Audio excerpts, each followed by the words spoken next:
welcome. This is amazing that everybody. This is a joint meeting of the select boards of our 8-member towns that comprise the Berkshire Hills Regional School District and the Southern Berkshire Regional School District. And I am Lucy Prashker. I am the chair of the Regional School District Planning Board. With me is our vice chair, Peter Taylor, and our lead researcher and project manager, Dave Everline, our other members of the Regional School District Planning Board here as well. I'm going to first ask the chairs of the respective select boards to call your meetings to order if you think that appropriate. So beginning with Steve Bannon. So we'll start Lee Davis. Here. Eric Gabriel. Here. Garfield Reed. Here. Ben Elliott. Here. Steve Bannon, all present. Great, thank you. Alford, Charlie? Peggy Wilson, and then Here. Charlie Ketchum here, and Peter Pusilowski is not here. So I'll call this meeting in order from town of Alford. Great. Okay, Egremont, is George here? George is Yes, not here. Are there yes, I am, any Lucy. of the board? I'd like to call the Egremont Select Board meeting to order as posted. And George McGurn is here, Lucinda Vermillion is here, and I believe Mary Bracy is here, but I'm not sure. But we do have a quorum. Great. Patrick from Stockbridge? As acting chair of the select board, Jamie Naki. Here. Patrick White here, Jeff Cardell could not make it, so we have a forum president, and I called him the meeting board. Great. West Stockbridge? Hi, I'm Andy Potter, Andy Kraus, Yeah. and I'm Kathleen Kersley, and I'll call the meeting to order for Thank town you. of Stockbridge. Is Justin here from Monterey? There he is. Frank Abbott. Here. Susan Cooper. Here, Justin Maycock, President. Great. Monterey Select Board, call to order. Sarah? Bethany, Here. Joe West, Carol White, Marlborough, meeting to order. And Renee? Sheffield did not post a meeting and Bob Kilmer is the chair. Okay, thank you. And on behalf of the Regional School District Planning Board, I'm going to call to order subcommittees, of which we have a quorum. That would be project management. So Peter Taylor. Here. Nadine, here. Steve, Here. and I'm here. Anyone else from project management here? Here to, Yeah, but around the table. Yeah, thank you, Bonnie. Community outreach, we have a quorum. Nadine here, Patrick. I'm here and Peter's here. Anyone else in the room from community? Sarah is here. Okay, and Susan, I think I saw. Okay. And I think that's it. While there are other board members in attendance, there are no others around the table that I see, so I think we're good. So with that housekeeping out of the way, I want to begin by thanking you, really, the select boards and finance committees of our 8 towns for coming together in person this evening to hear our report and recommendation, which is based on the work you asked us to do 4 years ago. And the question you asked us to consider, boiled down to its essence, is whether our 2 districts can do better together what they now do apart. The statutory language is more colorful. They're supposed to look at the educational and financial advisability of regionalization, but that's the essence of the question. Can we do better together than which we are currently doing our part? And of course, the decision whether to merge is going to be made by the voters of the 8 towns at special town meetings later this year. But I think it's really important that we came together tonight, because it is really modeling what has motivated our 24-member board over these last 3.5 years, and what is at the heart of our recommendation, which is a desire to come together to do what is best collectively for the children of our 8 towns. That's at the heart of it. And you're coming here together tonight models that desire and goal. So thank you.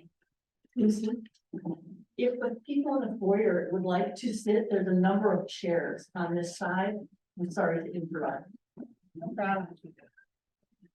Yeah, and if anyone has trouble hearing me, the reason I'm standing is not because I love to stand, but I really didn't want to have my back to any of the people who came tonight, so forgive the formality. As many of you know, we began our work in March of 2020. And we were able to get in just one in-person meeting before the pandemic hit. And that was our organizational meeting. Since then, we've had over 180 open meetings, all by Zoom, during which we have studied, analyzed, and debated the data and reports of our many experts. Our educational research team has been led by Jake Egremont. Most of you know Jake, but those who don't, Jake holds a doctorate in education. He has been the superintendent of multiple school systems in Berkshire County, including the public schools in Pittsfield, Lenox, and Lee. And he is an expert on collaboration and regionalization efforts across the county, both those efforts that worked and those efforts that didn't. On Jake's research team were 3 other former superintendents. We also have experts in public school finance, including Matt Abrams, who created the financial models and projections that drove our assessment methodology work. Before we engaged Jake, we had engaged another set of experts, former superintendents who are part of the Massachusetts Association of Regional Schools, known as MARS. And we engaged them to look at our districts at baseline and to project what would happen in both districts if we continued along the current path with no changes to our operational model. Our conclusion, given declining enrollment, and we're going to get to those numbers in a minute, operating costs that keep increasing even though enrollment goes down, and relatively flat state aid, our current model of operation is not sustainable. What does that mean? That means that either taxpayers will have to cover the increasing gap by paying a larger and larger share of school operating costs, or the districts will be forced to cut programs and support for students and teachers. So our next step after we reached that conclusion was to engage Jake's research team to explore and present to us other options. And from the many models considered, the research team recommended the model that is now before us. And that is merging the 2 districts to create a new pre-K through 12 district, preserving all existing elementary and middle schools as they are, and combining the 2 high schools at a newly constructed state-of-the-art building with greatly expanded vocational and technical educational facilities, with that new facility to be built on the Great Barrington campus of Berkshire Hills Regional School District. After deliberating the pros and cons of all of the models that were considered, our board voted in April of 2021, so over 2 years ago, to select the recommended model of our research team for further study and development. And the main questions that we've been digging into over the last 2 years, big high-level questions have been, one, what educational benefits could come from pooling our resources and combining our high schools? Two, what assessment methodologies would be fair and affordable for each of the 8 towns? And three, what would be a fair and workable governance structure for our new district? Jake's going to speak to the first 2 questions. I want to take just a couple of moments to speak to the governance question. So as you know, our 8 towns vary widely in population. My town, Alford, is the smallest, and we have a whopping 486 residents based on 2020 census. The largest town is Great Barrington, and their population is 7,150, was as of the 2020 census. Sheffield is the next largest at about 3,300, and the rest of the towns are south of that. Our board felt strongly that if we were going to join together to form a new region of 8, we should have a governance structure that reflects a single region view, right? Rather than a structure that would be weighted according to relative town size.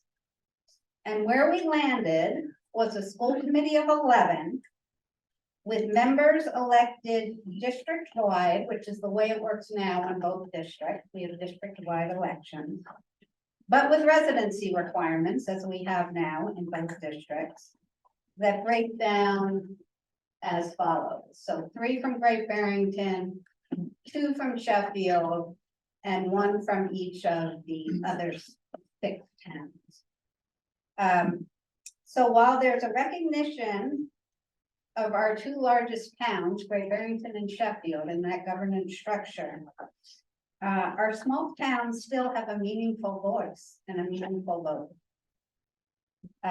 It is important to note, and I'm sure many of you are thinking this, that the committee would have 6 members resident in the 5 towns of the Southern Berkshire Regional School District, the smaller of the 2 districts, and 5 members resident in the 3 towns that currently comprise the Berkshire Hills Regional School District. And that wasn't lost on us, right? That the smaller of the 2 districts by numbers would actually have 1 additional member than the 3 towns that make up the larger share of the population. But again, that came from our view, especially given that these members are being elected district-wide, that we are going to be operated as a single region.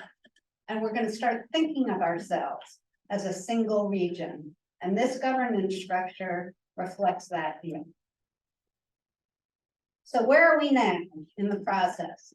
You probably know that in July, we voted to recommend merger on terms that are laid out in a draft regional agreement, which we have been working on for close to a year. The regional agreement we've been working on for close to a year.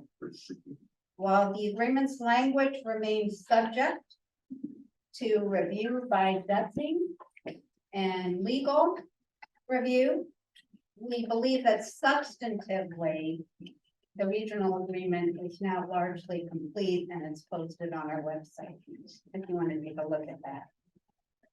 Jake has a slide that he's going to show you in a few minutes that lays out our full projected timeline. But assuming we're able to secure DESI sign off next month, we are still targeting putting the question before the voters at special town meetings to be held, we hope, on October 23 or thereabouts. So we're still targeting that date.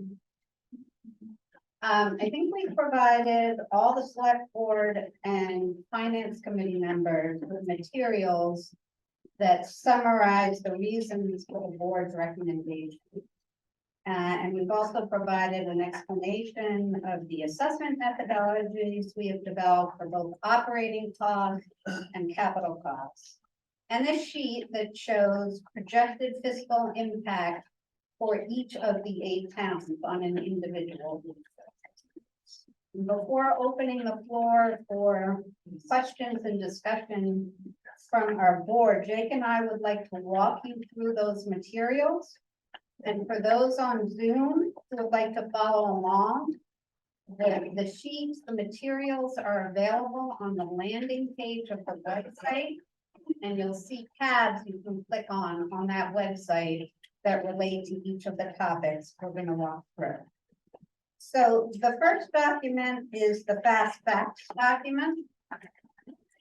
You all should have that. It should be the first in your packet. And it includes a summary of why we think the recommended model presents the best path forward for our intent. And again, as you can see in the first bullet, the recommended model that we're talking about here would preserve elementary and middle schools as they are, combine the high schools in a new building that we would design together.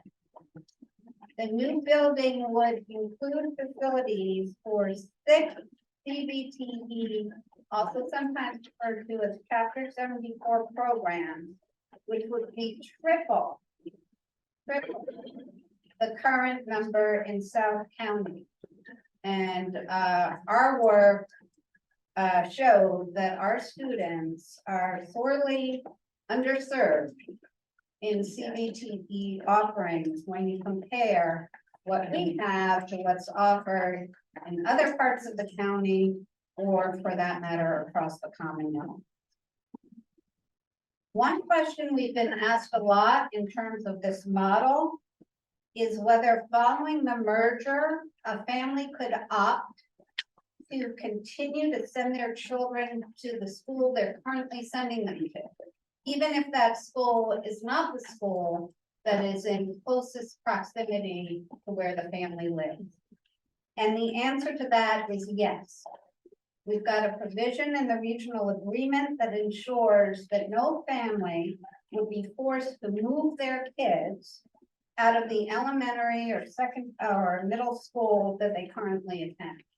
So families with kids in a particular school, when the merger occurs, will be permitted, not required, but permitted to keep their kids in that school, even if that school is not in closest proximity. So Alford is a great example, right? Great Barrington is much closer to Alford than Sheffield for elementary and middle school kids. But if their families in Alford who want to continue to send their kids down to Sheffield for elementary and middle school, they will be permitted to do so.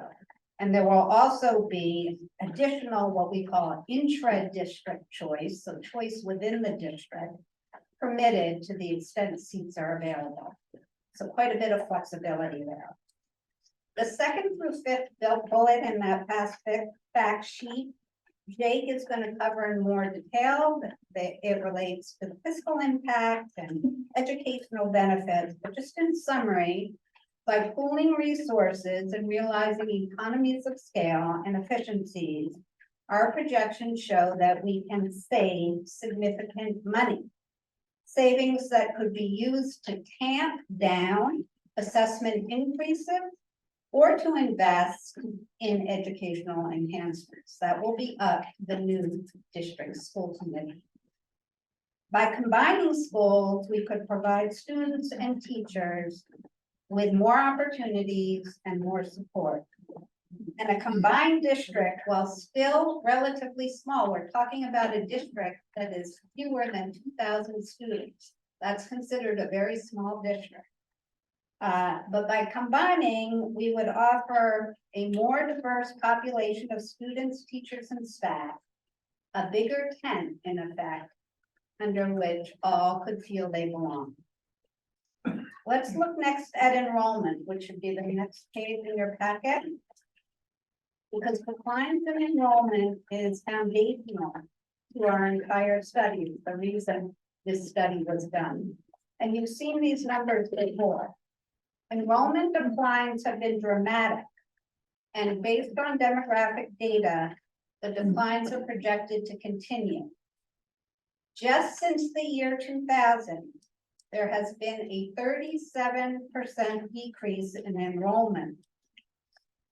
And by the way, these drops have been very close to what was predicted for enrollment declines when people were making predictions. I know some people are very dubious about projections about the future, but in this case, these projections have really held true.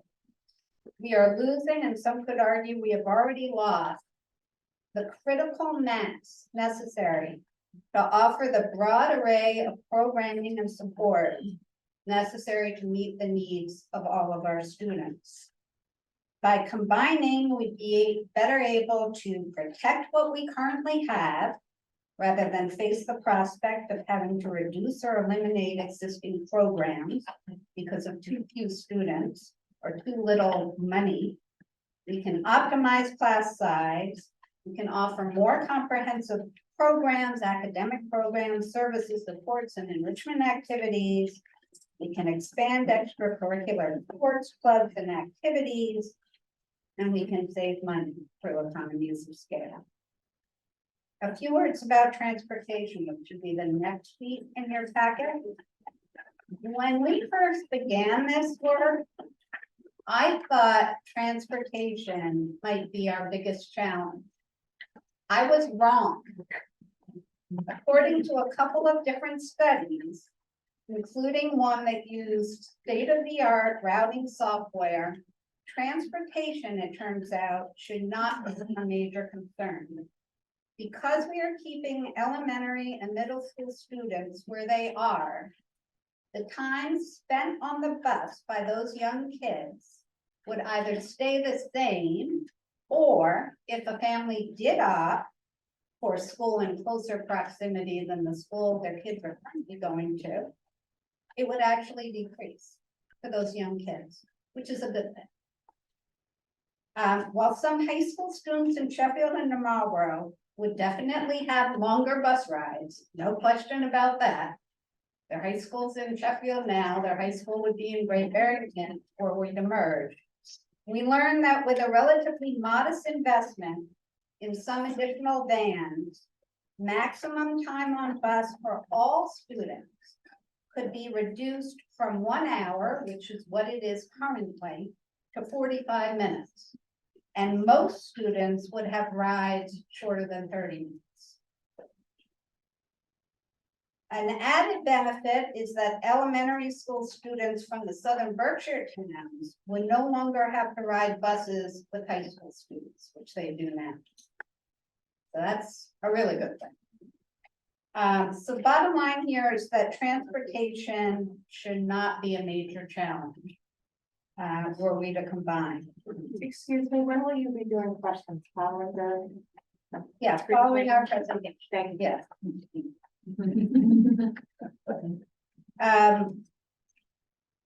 So now I'm going to turn the floor over to Jake to speak to the educational benefits, fiscal implications, and assessment methodologies. Thank you. Hi, everybody. Hi, Jake. My wife just, or my watch just, it says your stress levels are usually high. Wait, though, seriously, sorry. So anyways, so I'm here to walk you through a couple things. One is the educational quality statement, the educational value proposition that the board considered. I just want to call out Deb Phillips, who was the chair of the Education Quality Subcommittee. The members of the committee did a lot of work over the last 3 years, exploring a very complicated question, which is what is quality education? How do we measure it? How do we improve it? We developed a document they developed a document that was published at the end that had a series of value propositions organized in particular buckets, which are actually in the handout that you have. But they also set up a series of guiding principles, which are on the screen right now. And I think they're worth sort of calling out. The first is that all students in all towns have equitable access. for the broadest range of high quality academic program enrichment activities in targeted services, regardless of where they live. And the idea there is that whether there are things happening in one district or the other, by pooling resources and coming together into a single aid town district, all those things become accessible to all of children. The second guiding principle was the idea that we wanted to ensure that staff and faculty also had a robust network of peers, access to high quality professional development, and the ability to really work as they do now, but in a larger pool with their peers, across the 8 towns. And then the third was really about combining resources, creating efficiency, and advancing new programs that would potentially be enhancements in terms of opportunities, educational opportunities for students. The 4 tiles we have at the bottom were just one of the many exercises that were done. This was some visioning work. It was initially set off around the focused on the high school, the 9 through 12. But in addition to that, we have a large educational indicators report that is online that really looks very closely at the schools. And we also had some reports published by resource organizations such as Hanover that we contracted with. But just a couple things I wanted to call out. And one was that when we did our initial research, we saw a lot of commonality between the 2 districts. The districts have a lot in common, and they do a lot with the resources they have. I really want to call that out as a commendation. Your 2 school districts work incredibly hard to make sure kids have the highest quality opportunity they can with the resources they have. But both districts also have unique strengths that they do somewhat differently in terms of how they approach things, programs that they offer. We believe that there is a benefit to pooling resources, combining them and sharing them, so that students again have access to all of them. I said that. We also believe that class size balancing, which is maximizing enrollment, not to the point where you have class sizes that are out of control or large, but ensuring that if you're offering a calculus class in one high school with 5 students and another school with 6 students, you can create one section of 11 students, and then create a teaching period to do something else with. So we call out, that's what I refer to as class size balancing, which is carefully using the teaching resources in an appropriate way. And then we know for sure that post graduation outcomes suggest a lot of your students don't get a college degree within 6 years. So the question is, are you all providing, not just the question here in South County, but across the entire industry, the appropriate pathways through high school so that they can, experience preparation for a working career. And that's really where suggestion through vocational technical ed comes into play. So these were just a few of the bullets which are in your packet, and I really don't need to read all of them, but because you can read, I have more confidence. But just again, I call these out increased educational. It just kind of makes common sense, right? If you have 2 different schools, they have slightly different offerings, and you put them together, all that becomes acceptable for everyone. In addition to that, we really thought expanding opportunities for extra and co-curricular, assuring that your student support services were aligned. That includes students with special ed needs, students who are English language learners, alternative education students. Those are all programs where it can pool your resources. And I do want to commend the student support services staff and post schools who actually collaborate currently, and I think in a reasonably effective way. Then obviously really increasing support for faculty and ultimately diversity and scale of peer groups in the school. I put links on the slide and make sure that the slideshow gets shared with you all, but there's a link to the Ed Quality Report. There's a link to the report that Deb Phillips and her subcommittee prepared, which is fairly succinct. It's 2 pages long. And then we have a lot of frequently asked questions in addition to that.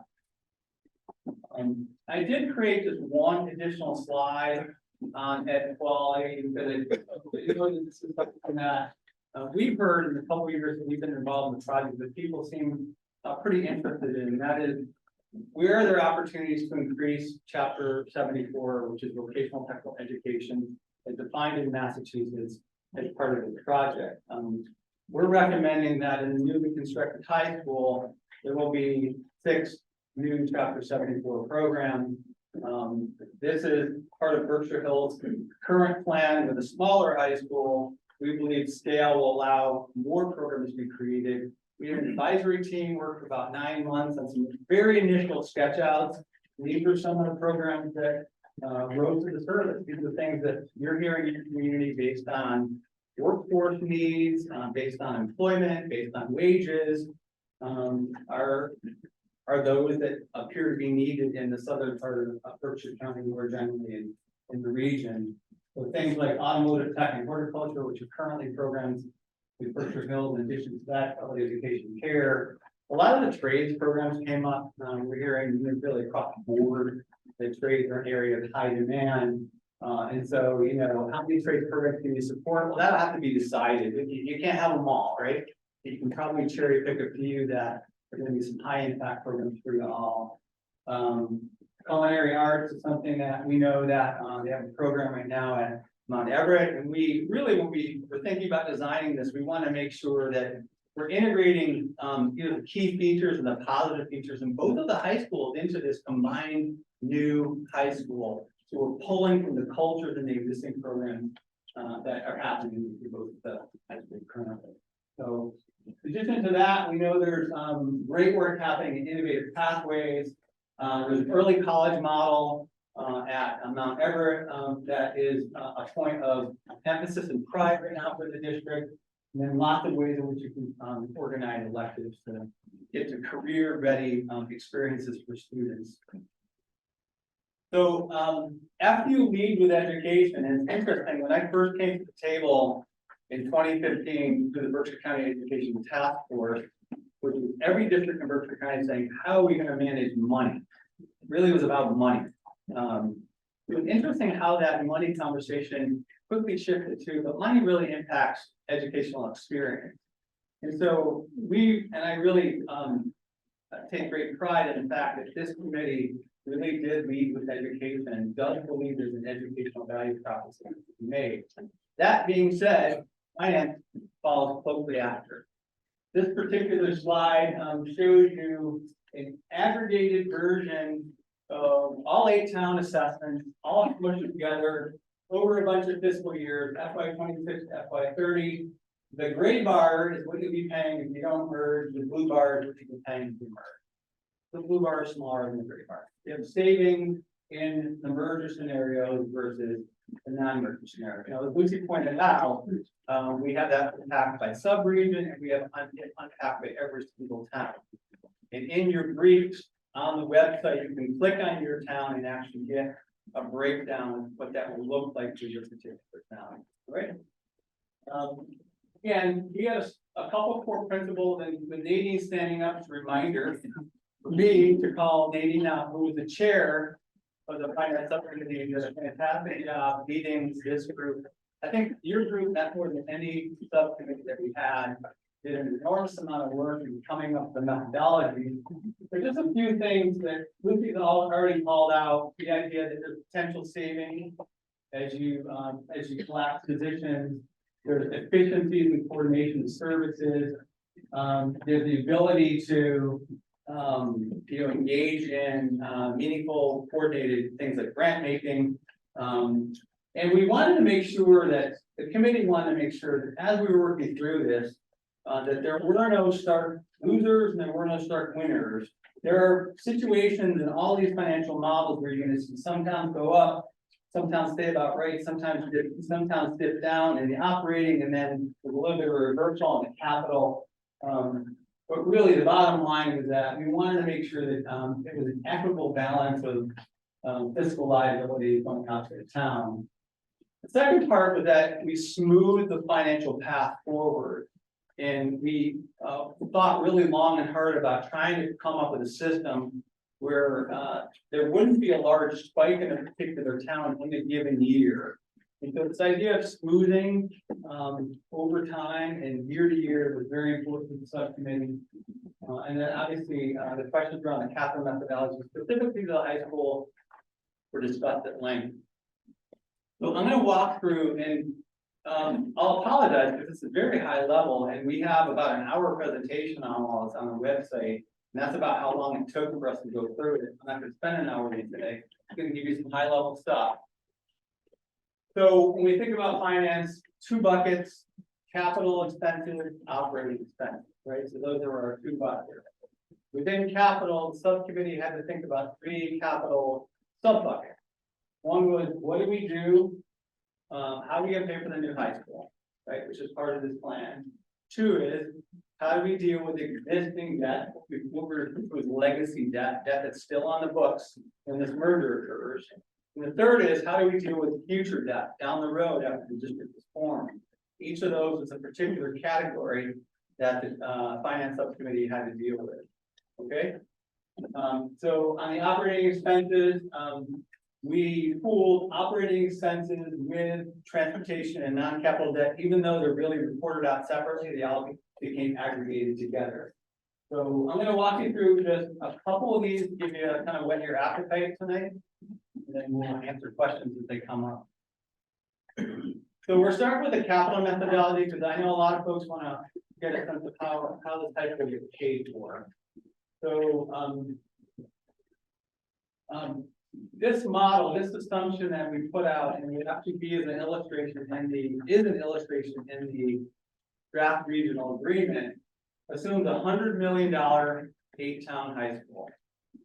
Okay, so we have a brief on our website which explains how we got to the 100 million. And do we know exactly what the high school is going to cost? Absolutely not. We use what we think is a reasonable research methodology to look at historical spending, current spending, square footage, a couple of different methodologies, and ultimately arrived at this 100 million is a good number to start from in terms of what we thought high school would cost. We apportioned the high school based on a starting point on 90% to the Berkshire Coast towns and 10% to the Southern Berkshire towns, with an understanding that there would be a 1% shift in that proportion beginning in 2033. You might ask, why in 2033? The reason in 2033 is that we are retaining the legacy debt that Southern Berkshire currently has with the Southern Berkshire towns through 2032. It's around 350,000 a year. And then when that money comes off the books, we begin to do this 1% shift. You can actually see this play out in the spreadsheets that we have online, and you can look town by town how it impacts your town as this transition occurs.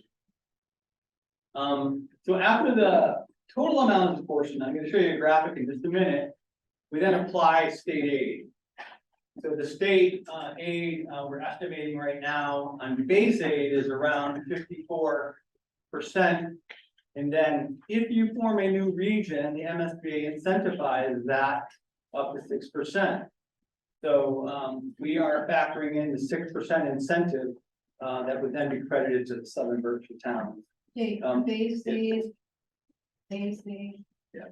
So base aid is based on, in effect, the wealth of your community, something like the way that they do Chapter 70, which is aid to the school. So the MSBA, the Mass School Building Authority, does calculations. I mean, Peter, you can certainly speak to this if you'd like to, but they evaluate the wealth of the community. They determine how much of a particular project can the community pay and how much will the state pay. So that that percentage was calculated based on what Berkshire Hills received in I guess the last time we went through the study process. So we anticipate it'll be at least 50%, Right. and it might be as high as 55%. right, so I spoke incorrectly. Yeah. Total amount is 54%, base aid is 48%, and regional aid is 6%. Those two add up to 54%. And I think on the diagram it would be more clear. Let me get to that. Go ahead. Put my foot in my mouth again. All right, so we're walking through the schematic from top to bottom, just so you understand. And again, this visual will be available to you all. $100 million, 90 million goes one way, 10 million goes to the 5 towns. that's pretty easy math.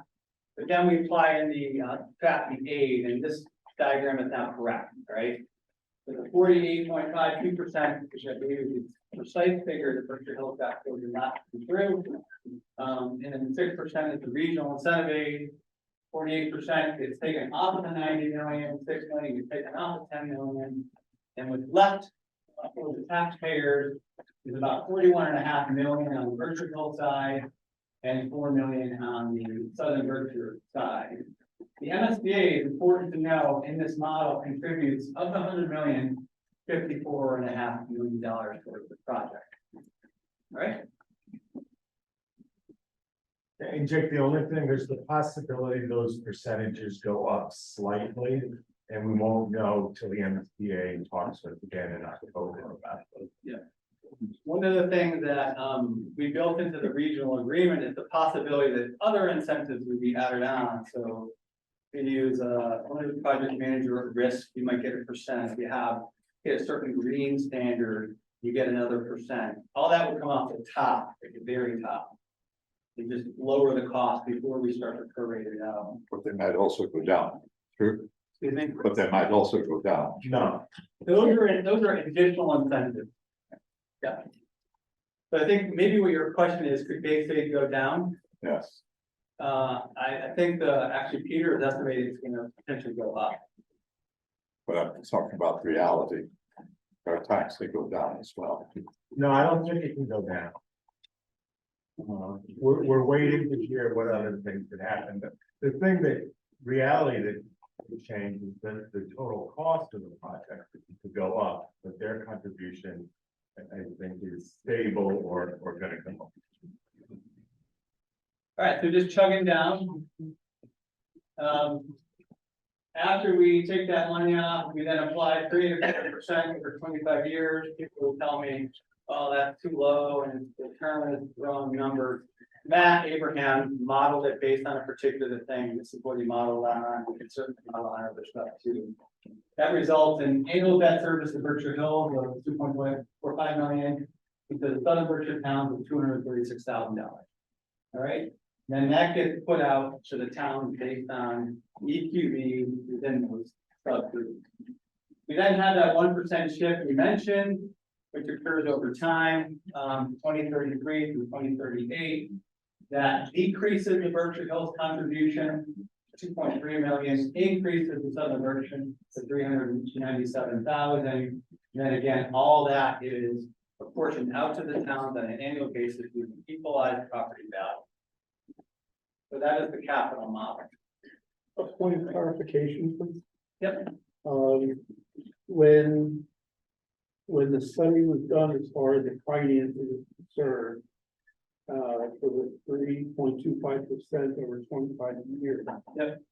We all know what's been happening with interest rates over the last 12 months. So my question, the point of clarification is, at what point in time was that estimate done compared to where that interest rate may be today? Since we're talking about coming up in October. Yeah. No, I mean, it's very, Matt Abraham does all this in the spreadsheet. We can simply move numbers. Do you want to know what it looks like with 8%? Run it.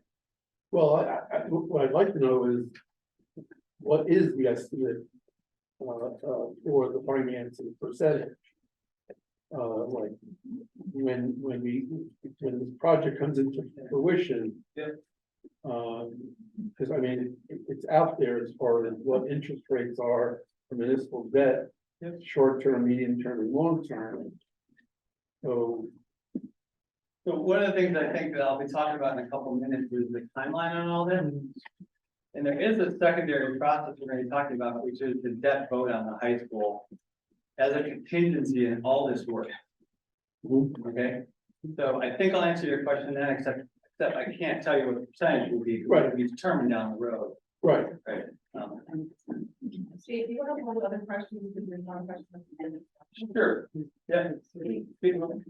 Yeah, I think the plan is to get through our presentation and then allow the select boards and finance committee Oh, to ask their questions. sorry. You gotta keep me in line here. Yeah. All right, keep me in line. All right, so methodology for operating, we're gonna move into that. There's basically three parts to it. The first part, both school districts already do, simple. The regulatory methodology. The state determines your required local contribution, your town gets that, your district gets that, end of story. We kept it in there. We could have chosen not to keep that in there, but then we would have had to do what's called an alternative methodology, which requires annual approval by every town and the commissioner, annual.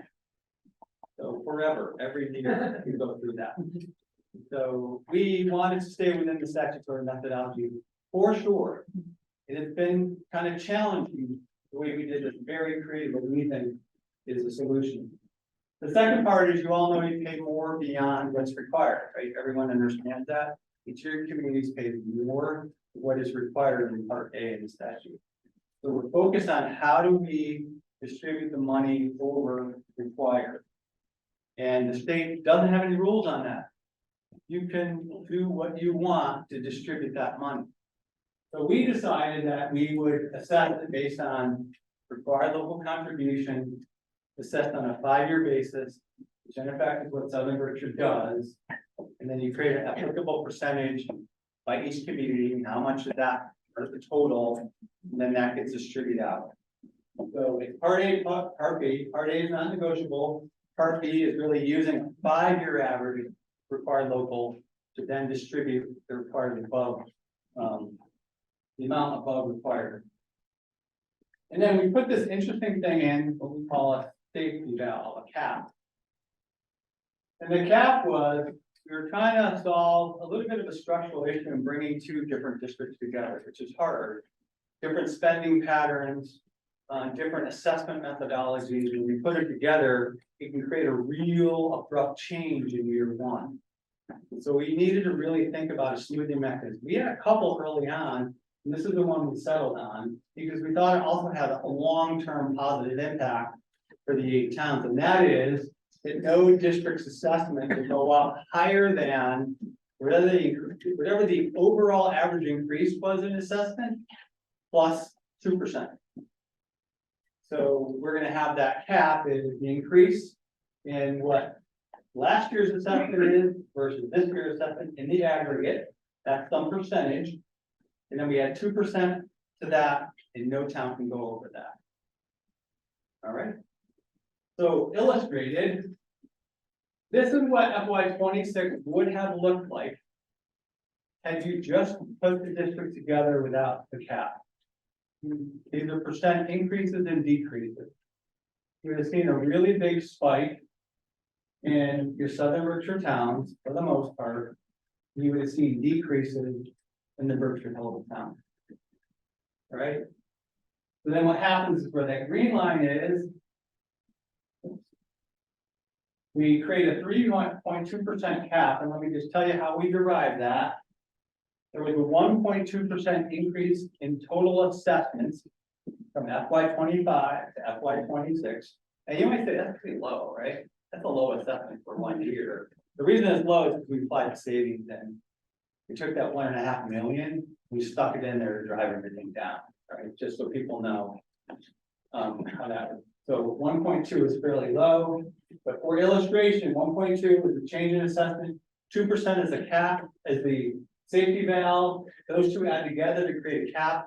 No community can have an assessment this year that's 3%, more than 3% higher than the year prior. So all the Southern Berkshire towns basically have this cutoff line where all that additional assessment has to get redistributed to the towns that are under the cap. And when we do that, this is what we come up with. So it gets redistributed. The Southern Berkshire towns end up at the cap, and the Berkshire Hills towns go up. Most are still under the cap, I believe, but they're not realizing the same state. We keep everyone under the 3.2%. And this model goes on every single year, and the cap will change depending on what the assessment is. The safety valve never changes. What we really believe it does is it controls these really kind of crazy spikes that can occur in a single year to town. All right. So that's the operating, these are snapshots of your worksheets. They're probably easier viewed online. If you go to the finance button on the homepage and you go to the down the bottom and click on Egremont, or you can blow them up and actually you can see them better. But there's a couple things. I put up fast facts, we put up the graphs over time, merger versus no merger. We compared it on a percentage basis, we compared the growth on a percentage basis. This last graph right here, I think is really interesting. Because when you look specifically at what it would cost if the districts merged around contributions towards the high school and or paying for vocational tuition into the new high school versus contributing to the high school in the merger situation. And every single town has savings based on our model. Even the Berkshire Hills towns, because our assumption was that they're not going to build $100 million high school, they'll build a $90 million.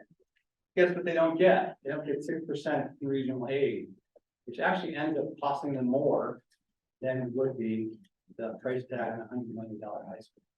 Kind of interesting. All right, so with that said, check out your own town sheets. You get more information here. So I'm going to run through the timeline, right? This is the last slide. All right. And then we'll hopefully open up some questions. But I started with a slide that had 4 fiscal years on it. And I'll put the dates on just so you know very specifically the reference. So we are in fiscal year 24 right now, we're in the fall of 2023. What we have laid out here is 4 fiscal years. The state actually requires that when a vote occurs, that your newly formed district has to be operational within 2 fiscal years. So the fiscal year you're in and then 1 more.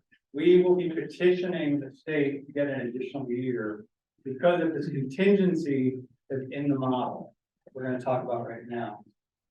So what will happen is that the board in the next month will have the final regional agreement.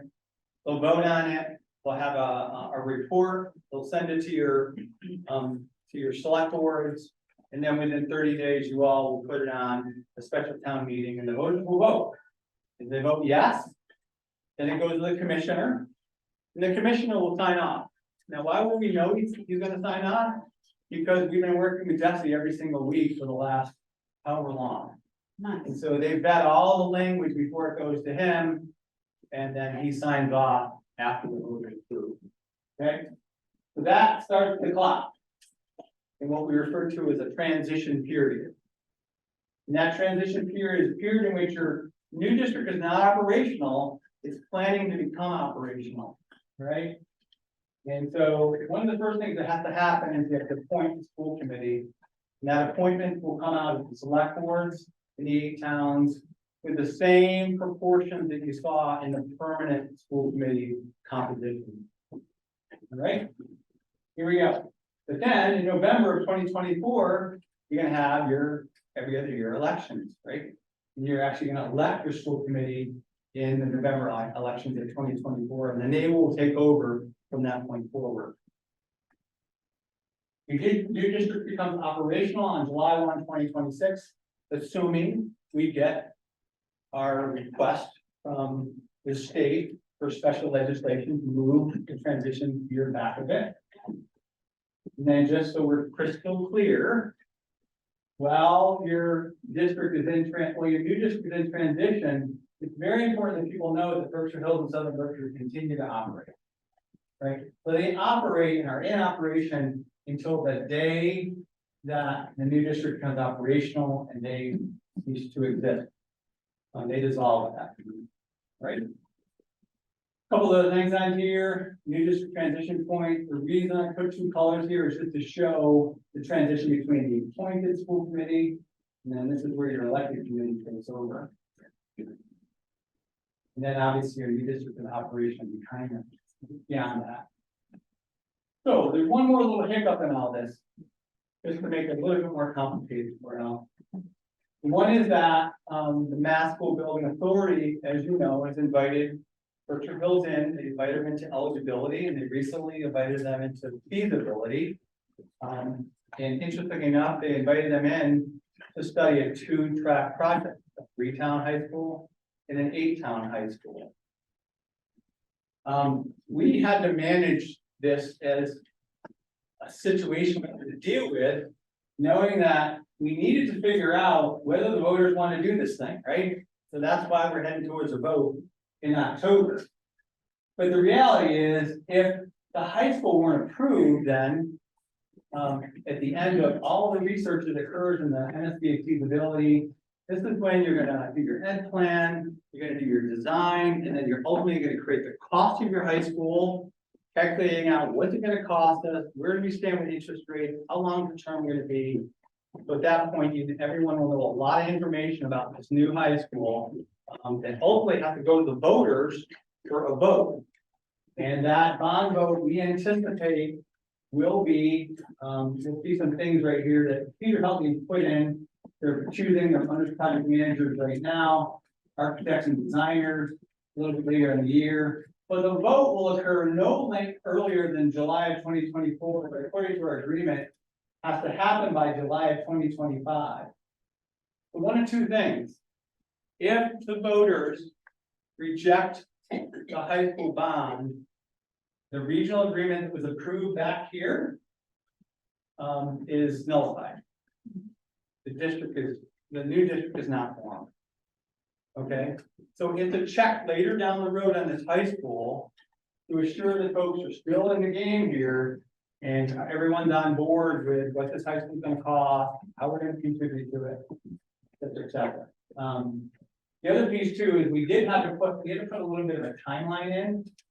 So the second thing is if the vote doesn't occur by July 1 of 2025, the same thing happens. It's an unwind of the regional agreement. So we thought, and probably Lucy can speak to this as well as anyone, but we thought it incredibly fair and important that given the fact that, hey, in 2 months, people could be acting on this regional agreement without really understanding the cost of the high school, that we needed to put a checkpoint in further down the road on the high school. To make sure everyone was still on board. Right? Point of clarification. I'm sorry. Yeah, so we're almost done. I hear you, but the point of clarification on that point. So if it gets approved by the voters in October, Yeah, but then the bond, after all the cost estimates already come in, and then the bond gets rejected by the voters, right. do we then go back to having the 2 separate school districts? Well, we actually, at the point of the bond vote, there are 2 districts still operating. Okay, And and the then the whole transition thing does not go And forward, the new district that's in transition just dissolved. That's correct. so there's no harm in voting yes now. Okay, sorry. Well, You wanna do, I don't think so. I think, which is the, So we are looking ahead and we just have. oh yeah, I was looking at, it, okay. Fine. Yeah, why don't you take Yeah, over? I can do that. So as I said before, the regional agreement is largely agreed by our board, but is still in the DESI vetting stage. I think we're nearing the end of that. But that's what's happening now with the regional agreement, mainly language tweaks, nothing substantive so far. And we're not expecting anything substantive. Warrant language, we've got a draft warrant that we're going to be sending out to the 8 select boards to send out to your respective town council. Desi thought it very important that town council from each of the 8 towns is satisfied with the language of the warrant. And so we put a warrant article together for you. And it includes this debt approval contingency. So people understand the point you just made, right? That while you can vote yes in October, the formation of this new district is contingent on a couple of things, but most significantly, a positive vote on the debt that will be required to construct the new high school, and we won't have that number until next year. So, that will be in the warrant, so we're going to be sending this warrant language out to all of you. And we ask you to get that out to your respective town council as quickly as possible, because Desi really wants to hear the town council has signed off on the warrant language. So that's coming up in the next week. I expect we'll get the warrant language out to you in the next couple of days. There's also special legislation that's needed. Jake already spoke to the need for special legislation to extend that transition year an additional year. I think we'll get it, but we need that special legislation in order to extend that transition period. We also need special legislation for something that should be permitted by law, but by quirk of nature isn't currently permitted. And there is no provision in the law currently that allows a regional school district to convey title to property, real property that they own. Strange, but true. So we need special legislation that says, if we approve this, if the 8 towns approve this and they want to go forward with a merger, the 2 separate regional districts are permitted to convey title to the buildings and land that they own into the new district. And so that is a contingency, although not as difficult a contingency, arguably to overcome than the debt of contingency, which is very substantive. So there'll be special legislation. Again, timing is we expect DESI review to be finalized mid-September. That's what we're hoping for at least. And then we'll be able, once we get that final sign off from DESI, we'll be able to go back to our regional school district planning board for a final vote on the final language of the regional agreement, which we will then send off to the 8 select boards with our recommendation and report for placing on the special county law. We're going to continue with community education. We're going to have public forums. We're looking to schedule those in September and October.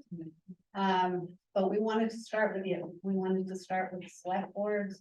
We wanted to give you an opportunity to ask us your questions and really discuss among yourselves what you think of the recommendation and the reasons that we think merger is the right path forward. So with that, I think, oh, I'm sorry, additional resources. Yeah, we've got a refreshed website. Our website, we've been, it's been an iterative process. So there's a ton of information on that website. Everything we've done is on the website, but we've redesigned the landing page to make it easier to find stuff now that we're in this final phase. So I really encourage you to go to that website and take advantage of the resources that are there. Okay. Yes, sir. You had 2 slides, one where there was a huge discrepancy between the towns in terms of their financial obligations. And the second one was magically disappeared. Could you explain the magic? I'm not sure which one.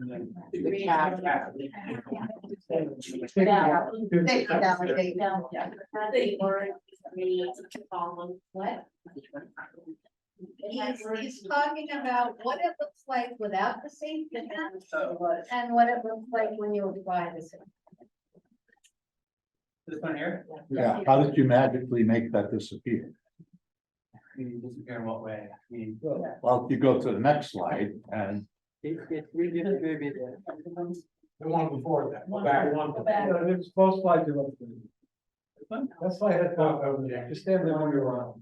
oh, so this one, how do I make all the little animations happen? Yeah. No, There he wants to know how we got to 11.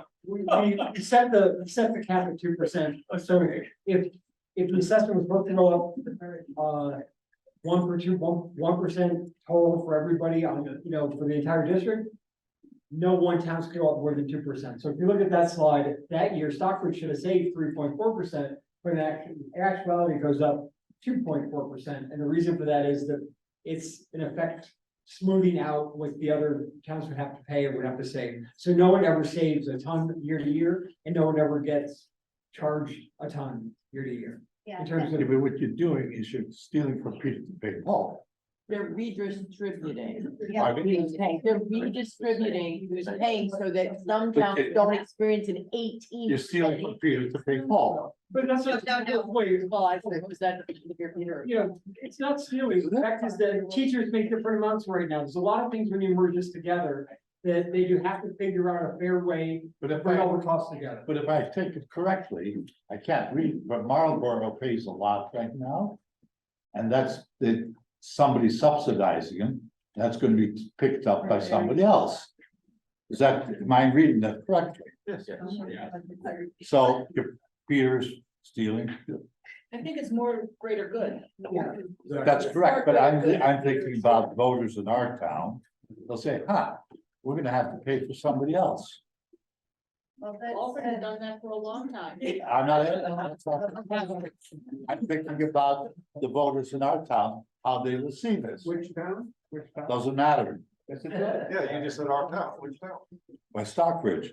The goal is to work as a unified district. I understand, but I'm And just, to share the Okay. increases as well as decreases if there are any. We can always hope the budgets will go down. And Southern Berkshire currently uses this 5-year rolling average to help us with our budget, so we don't have these huge spikes and declines. So we just took the same premise and applied it slightly differently because of the way the towns all work. Also, the safety valve expires in 2032. It's tied to when the capital debt for South Berkshire is paid off. So in 2032, there's no more, this kind of smoothing goes away after seal. That's not accurate. No, that's that's correct. So I'm that going I'm going. I'm just trying to understand how this works, that's all. The third, my role is Okay. chair, so that people on Zoom and other people can hear what's being said and people aren't talking over each other. So the It's safety just ask valve, simple questions, understand the ground. the safety valve does not go away in 2032. The safety valve is baked into the agreement. And the design is premised on the same design we currently have in Southern Berkshire, which is in order to help each other out year over year. We currently look in Southern Berkshire at 5-year rolling averages, so that there are not these spikes and dips among our 5-member towns year over year. This is the same concept. And it is designed to have us work together, and this is what I said at the very beginning, as a region. To start thinking about ourselves as a region, as a combined region, where we're going to work together and help each other out, so no town gets hit with a 17% increase in a year that another town is going down by 8%. That doesn't seem fair, that doesn't seem right. And so we designed the safety valve to implement this philosophy, which is we're going to work together as a collective region. I was encouraged that that's not a very good argument. Sure, oh, yeah. Different. I want to address the question in the Rob Peter to pay Paul thing that you're referring to. So in the first year that we put the two districts together, the reason why Great Barrington would have such a big decrease is because the two districts operate slightly different in their financial, in the ways they do their finances. So Great Barrington is going down because the Southern Berkshire towns have to suddenly all of a sudden go up when you put it down together. So really, who's being robbed is the Southern Berkshire towns, if you want to put it that way. And the reason why Great Barrington is saving so much is because we put the district together. So to avoid that, we've come up with a safety valve to ease all of that so that it doesn't have a dramatic effect on any town. So no one is getting robbed and no one is getting That's a paid. far better argument than the one that was previously stated. Okay, well, I was just, that's what's happening. That's a better argument. And Not an argument, it's a fact. if I may. Whatever it is. If I may enhance what this gentleman just pointed out, I'm Doug Newman, Finance Committee from the Marlborough. I just wanted to add to his very factual point. I'm glad you saw that that was a nice clear explanation. But in addition to that, in what you were also saying about us working together, it's kind of like without the Southern Berkshire School District towns, okay?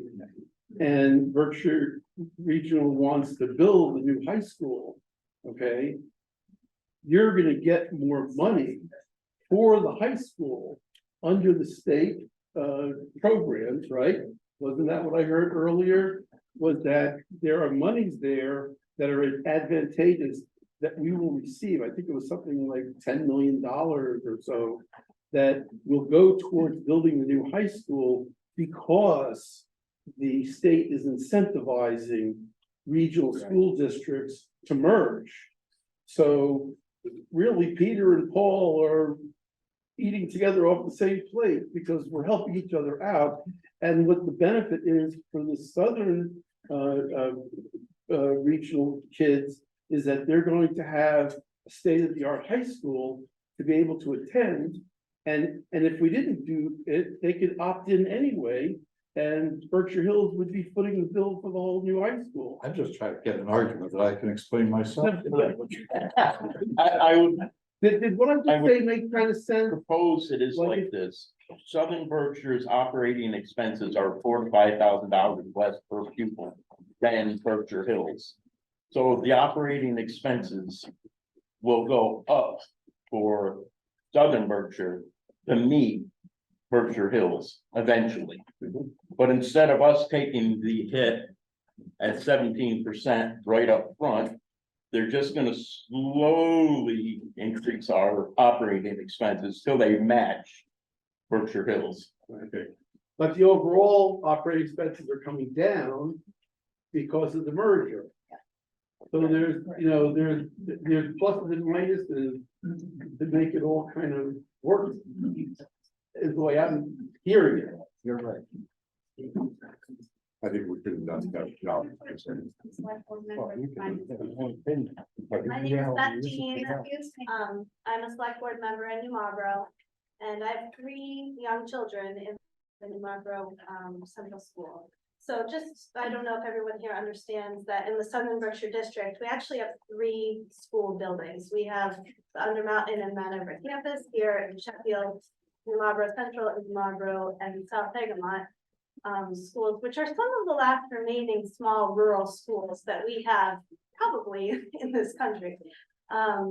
So speaking from the perspective as a parent of young children in the school, I just want to raise a question and also speak from my experience, which is that I've been consistently impressed with our administration in the Southern Berkshire District, the one-on-one attention that my children get in the Southern Berkshire District, the small class sizes, the community involvement, the administration's focus on innovation as evidenced with our new collaboration with the Transcend Group, and its focus on our small schools, maintaining them and keeping them operating is no small feat.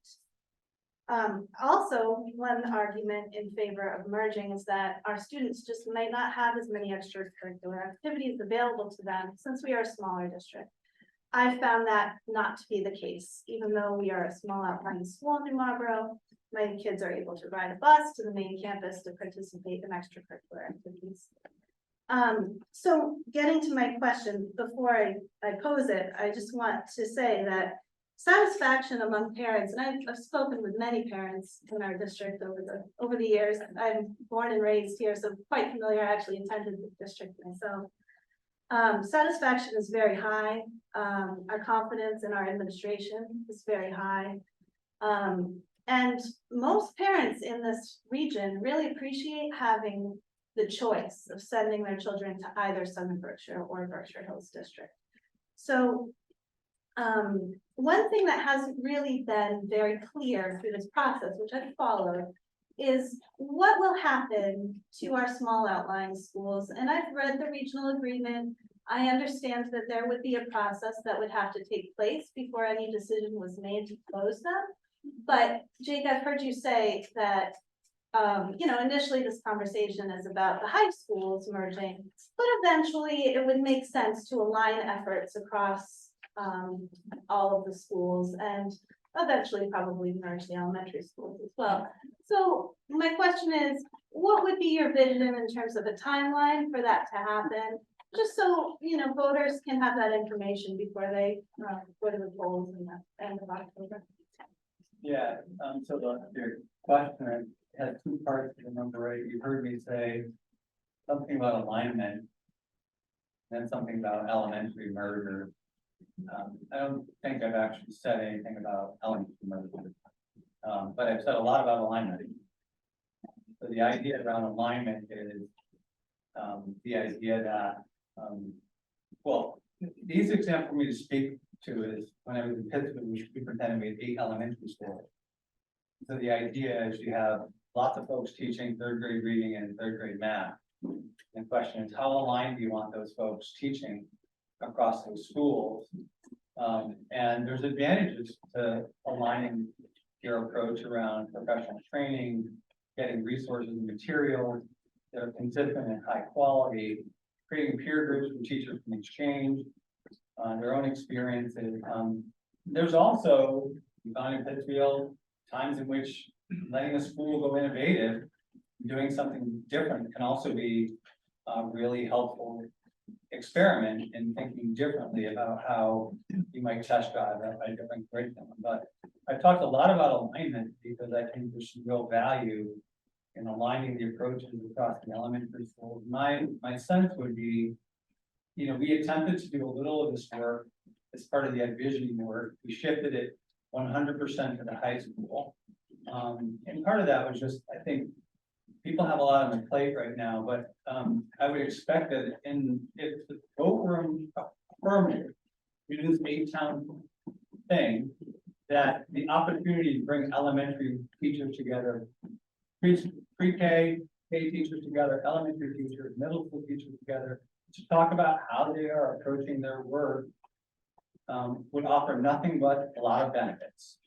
And whether that alignment happens tomorrow or down the road over time, it seems to me that that's something that the new school committee and the administration would work through. As far as the long range plan, I don't have any conceptions about it. If you want to just be brutally honest about closing Marlborough or closing South Egremont, we've not made that recommendation. And in fact, the regional agreement has some of those aggressive protections DESE is telling us in school closures that they've seen in regional agreements. So we wanted to be sure that you all understood that that wasn't the intent of this, the development of this model. That helps at all. Yeah, so the quote was, this is what you said on May 23rd. The board's proposal is that the elementary and middle schools stay as they are currently. There really is going to be no change immediately. Clearly, you'd want to align your efforts around teaching and learning across your schools over time, but the immediacy was really on the idea of the merged high schools. So, the impression I got from that comment was that eventually we'd be looking at merging elementary schools. I mean, it would make sense if we had the same administration to have merged elementary schools as well. And I just feel like we need to have some more transparency and flesh that out a little bit more before we can make an informed. Well, I actually made the argument in our report that I thought keeping younger age kids closer to their homes in the community was an important thing we should focus on and we should strive for. So that's actually in the report, and we said very specifically that. I still believe that. But in terms of opportunities that can be offered at larger high school, I'll stand by that. The other thing I wanted to mention just is that the numbers in terms of the school enrollment decline are based on kindergarten and up, correct? Yeah, we report the numbers both ways. Okay, so just to mention that New Marlborough has had to add additional classrooms for our pre-K because it's grown the last 2 years. So we're seeing actually, that maybe the trend is not as bad as we thought it was. Yeah, what I'd love to see is 100% pre-K kids in program. That's something I've been on the record on for years. So go for it. The question is your birth rate up? You got more kids. They're competing in. Well, we can also have a housing crisis, so that's another issue. So, What, I think it's very interesting what you bring up in that, but you know, we do retain those kids in pre-K, K. South Egremont was was an absolute model for that. We had 25 kids in each one of those classes. But as time goes on, those kids left. They went to Steiner, they went to Berkshire Hills, they went to private school where they were homeschooled. There's a lot of studies done that by the Southern Berkeley Regional School District. Where'd those kids go? We So also what happens after all those places what too. happens after, please let me finish. What happens after those kids in 6th grade? And I think that's what we're addressing. We know that we want to keep those small schools. I think we really need to keep our eye on the ball, merging the two high schools together. And know that at some point, there'll be a discussion about it. There's no immediacy for it, or is it something that this committee's been working on, trying to do? Yeah, a couple of things I just want to add. I just want to be really clear that closing the elementary or middle schools in either district is not part of this proposal. There is currently a Southern Berkshire Regional School District, a process, a method for closing small schools. You have it now in your existing agreement, right? And the process we've put together in the new regional agreement has more process, more protections than you currently have under your existing agreement. So there's always a possibility in the future that some members of your school committee, and you know this happened some number of years ago, there's actually litigation among the towns of the Southern Berkshire Regional School District about closing one of the small schools. That exists now. And so that possibility is there now. And it will be there with a combined district, but the process that we've built into the regional agreement to make sure that decision is, if it ever comes to the fore, is one that is widely supported and well thought through, is more robust than the process currently done under the agreement. One other point about school choice, and that's why I addressed it early on. If you're interested in having flexibility and being able to go to this school or that school, the merger has lots of provisions that encourage that, right? So you can choice within the district. There is intra-district choice available. Not for high school. Well, not for high school, but let's talk about it, right? If we don't merge, right? And a new high school is built in Great Barrington for 485 kids. Right now, the high school is built for what, 700 plus kids, Peter? If a new high school is built for 485 kids, how many spots are there gonna be for kids from the Southern Berkshire towns in that new high school? Not many, not many. And right now, in many of the towns, I think maybe all the towns except Sheffield, about 50% of the high schoolers are currently choicing into Berkshire Hills right now. 50%. Well, Egremont and other towns as well, something in that range. So whether it's 50% or 30% or 40% or 20%, the point is that if you have a high school built. Wait, I'm sorry, is it 20% or 50%? In Egremont, there are 31 high schoolers who go to public school. 16 of those 31 have choice into Berkshire Hills. Well, we also And know then- that it goes so- to other so bases. my point is, in terms of Right. choice, you're not going to have the same ability if you're in Alford, if you're in Egremont, if you're in Marlborough or Monterey, to choice into Berkshire Hills that exists now. Yeah, go ahead. In addition to that, if you could speak to, if the merger didn't happen, the cost of a student wanting to take vocational programs in the Berkshire Hills merger in the 3 towns, how much would that cost? Because if there's a vocational program in Monument today, and there was a 3-town merger, 3-town, if it's the thing, how much actually would that cost? Because I think that's getting kind of lost too, that they would actually have to Yeah. pay Yeah, to so go into it, those vocational. it works differently than choice work. Yeah. And Jake, you want to speak to what that tuition cost is when a kid in a town wants to go to a chapter 74 program? The town in which that kid lives has to pay the cost. And it's not $5,000 a kid. It's closer to, what are we estimating? $26,000 a kid.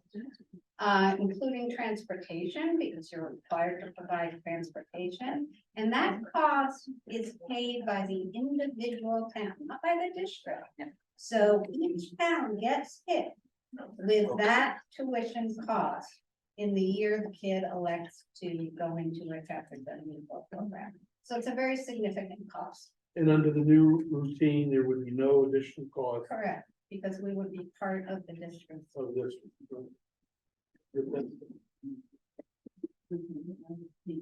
Yes.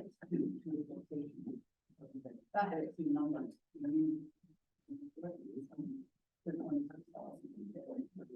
Yeah, here. It's a question. She just said it. Okay. She just said it would be 26,000 per student that the child comes from. So if you're interested in the 5 Southern towns and your finance graph sheet and 2 pagers, the last graph is a picture of no merger with associated vocation tuition in choices based on our estimated numbers of participation. You'll see an actual number for your town that we calculated out you would be sending potentially to Berkshire Hills on tuition, and I contrasted that against what you would be paying as a capital cost towards the high school. Okay. If you're looking for that data. Any more questions from our select board's finance committee member? I just have a question. If you go back a few slides, the educational choice is part of it.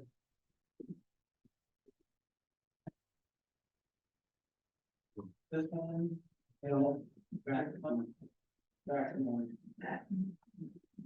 Keep going back. There was one, well, it was the one that said, about the advanced placement and, The number of programs. the programs. And the programs that were, programs in a different slide. oh, I'm sorry, this one right here. Yeah. Yes. Yeah.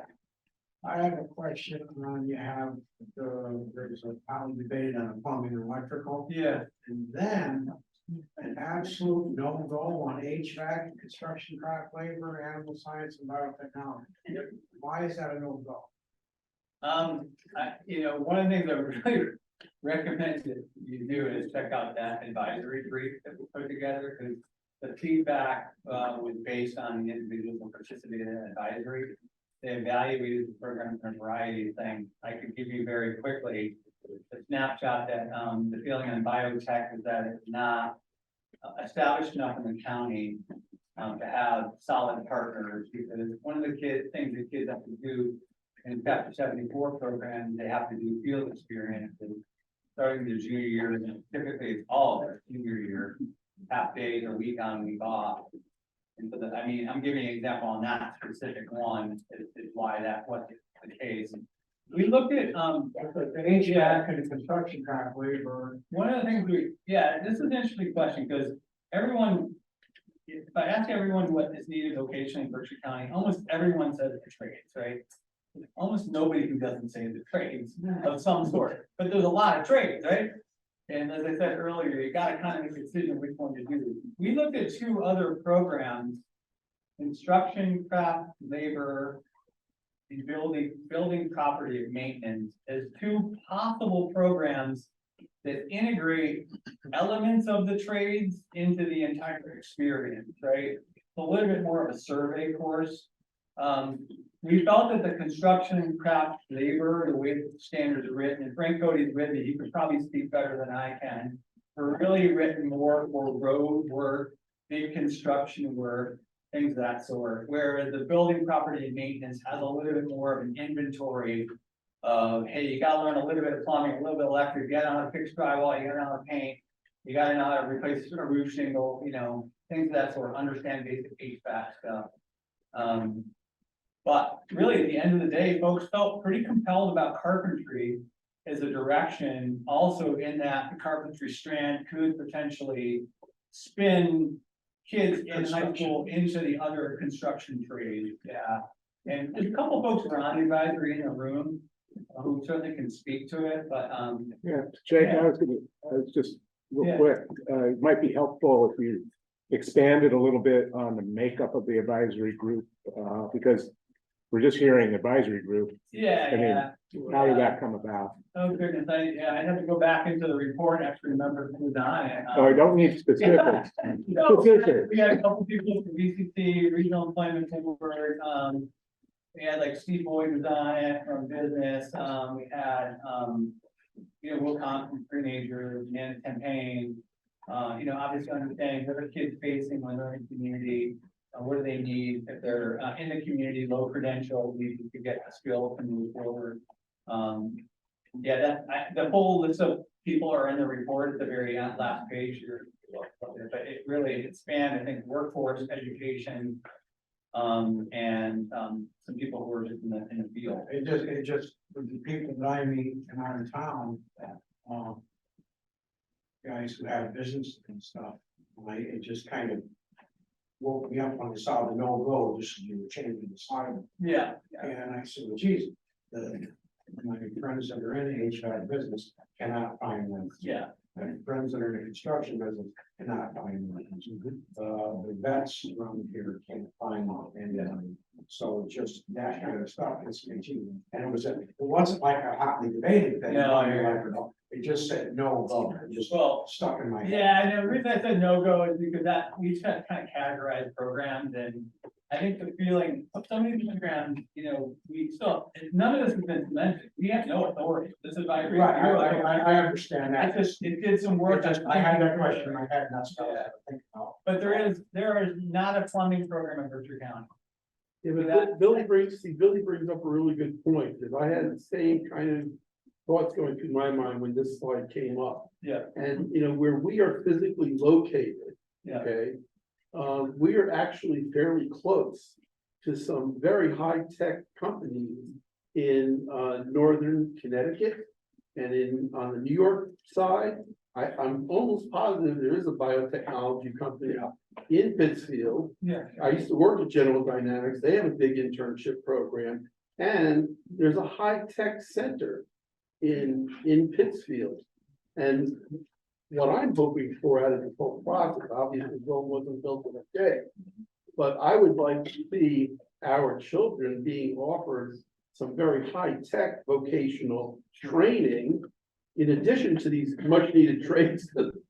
It takes months for me to get my plumber to come in. I get that, And so, yes, there's definitely training needed specifically for where we are in Berkshire County.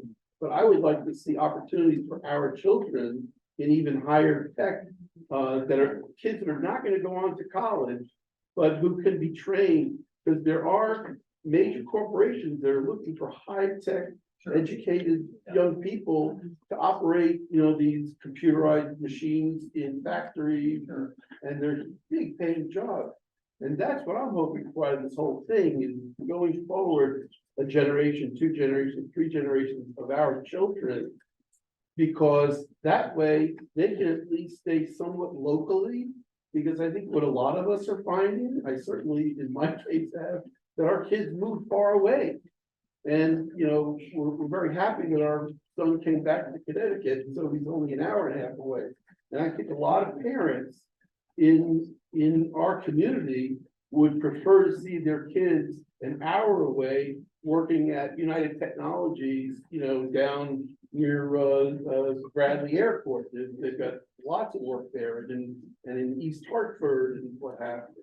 You know, I'm glad to hear that this is not all set in stone. No, I want to make one of the point is there's another category for it called innovative pathways. Mhm. So there's kind of 3 layers about kids might get exposure, right? One is a full-blown Chapter 74 program, which is highly regulated and overseen by the Department of Education. Innovative pathways, both high schools have innovative pathways currently, or they're adding them. And these are other ways in which kids can get career skills training in trades without being a full-blown Chapter 74. Interestingly enough, the advanced manufacturing pathway, some places is over here in Chapter 74. Steve was actually one of the ones who said, I like the flexibility of having it on the innovative pathways side. We could move probably a little bit more nimbly outside of the Chapter 74 framework. So, I mean, it's interesting, coming from a guy who needs people hired, right, in their particular trade. So the point I'm making here is that, it's not as if these were just discarded, right? They were just set in another category. Okay. Which is kind of, and then we also think it can get exposure to elective, right? 1 or 2 electives. You know, and the other futuristic side of that coin is if we have those kinds of educational high-tech opportunities, it may draw high-tech companies to come into our area if we have trained workforce there. Lucy, I would really like to say, Barbara Marshall, Finance Committee in Marlborough. I really think, first of all, I appreciate this group. I was part of the group 35 years ago when we discussed our first merger, and I kind of wish we did it then. But here we are again today talking about another school. Well, I would like, first of all, my family is, I have all teachers and administrators in my family. So in my extended family, so I understand the fear of letting go and joining together, okay? What terrifies me looking at this is looking 7 years down the road. Because 7 years down the road, Southern Berkshire will not exist. Wait a minute. 7 years down the road, we are not going to be able to afford $22 million to educate 400 children. We're not going to be able to do that. We need to start thinking about that and figuring out how we're going to solve it. When we built the K-12 here, we promised people that we wouldn't close the smaller schools. I understand that. I liked having my children close to home, but I also had a daughter that went on the bus to Monterey 2.5 hours every day. She was on the bus for kindergarten, which is, you know, hour and a half there, hour and 15 minutes back. So again, I love my children. I love my grandchildren. We need to figure this out. And again, we are not going to be able to offer our kids in high school, or it's gonna actually bleed down into the elementary school. We're not going to be able to offer. And when you have half as many students in 7 years, you're going to have half as many teachers. So there will be layoffs. There will be. We gotta figure out how to do this, educate our communities, and do what is best for our children. Thank you. Work together. Okay, other finance committee members and select board members, before we open it up for public comment. Lee Davis, Great Barrington. I have a question about the population projections with a new high school.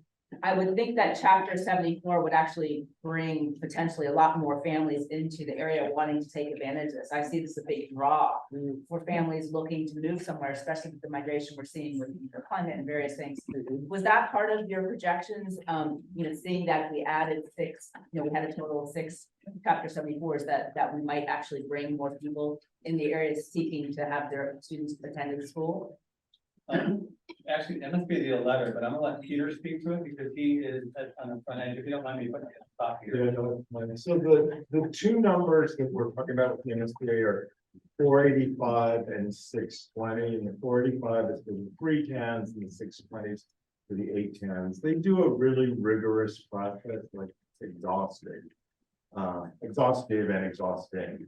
And they look at where kids are in kindergarten and who's coming up. They look at birth rates, so kids before school. They project it all out because Berkshire Hills currently is one of the tuition sites for Richmond, which ends in 8th grade, and for Farmington River, which ends in 6th grade. They give us a little credit there. They give us like the shiny new building credit. So the new building, there's always an increase in enrollment tied to a new building, and they anticipated the impact of the additional vocational program. So and then they ran it, we ran our own, and then they hired another firm, NISTIC, to also run it. So we think those numbers are really right on.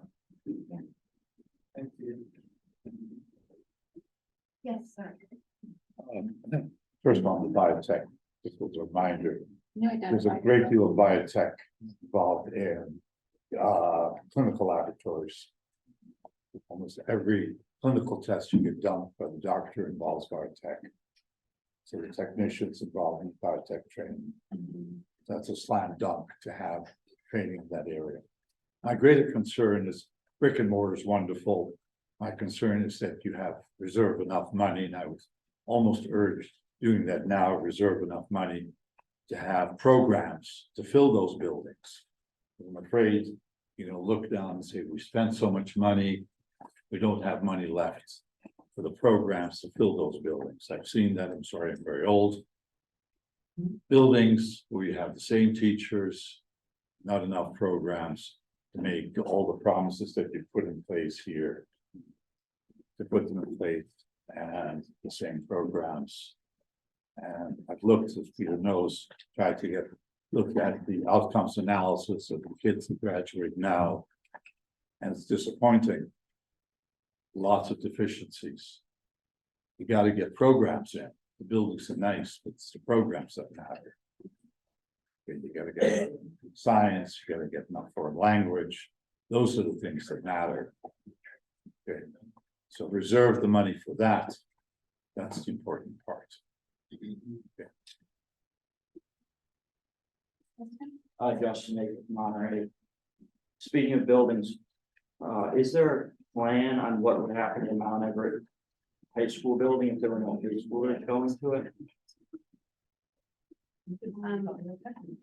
Well, yeah, it's a question that's come up a lot, what happens around Everett. And as you know, this merger model contemplates that grades 6 through 8 will remain at Mount Everett. Right, so still have kids in Mount Everett. Now, will the building be more less utilized than it currently is? Yeah, obviously, because we're taking 9 through 12 out of Mount Everett and putting in the number. But it's underutilized now, right? So the question here is whether we want to focus on maximizing building utilization or maximizing student opportunity.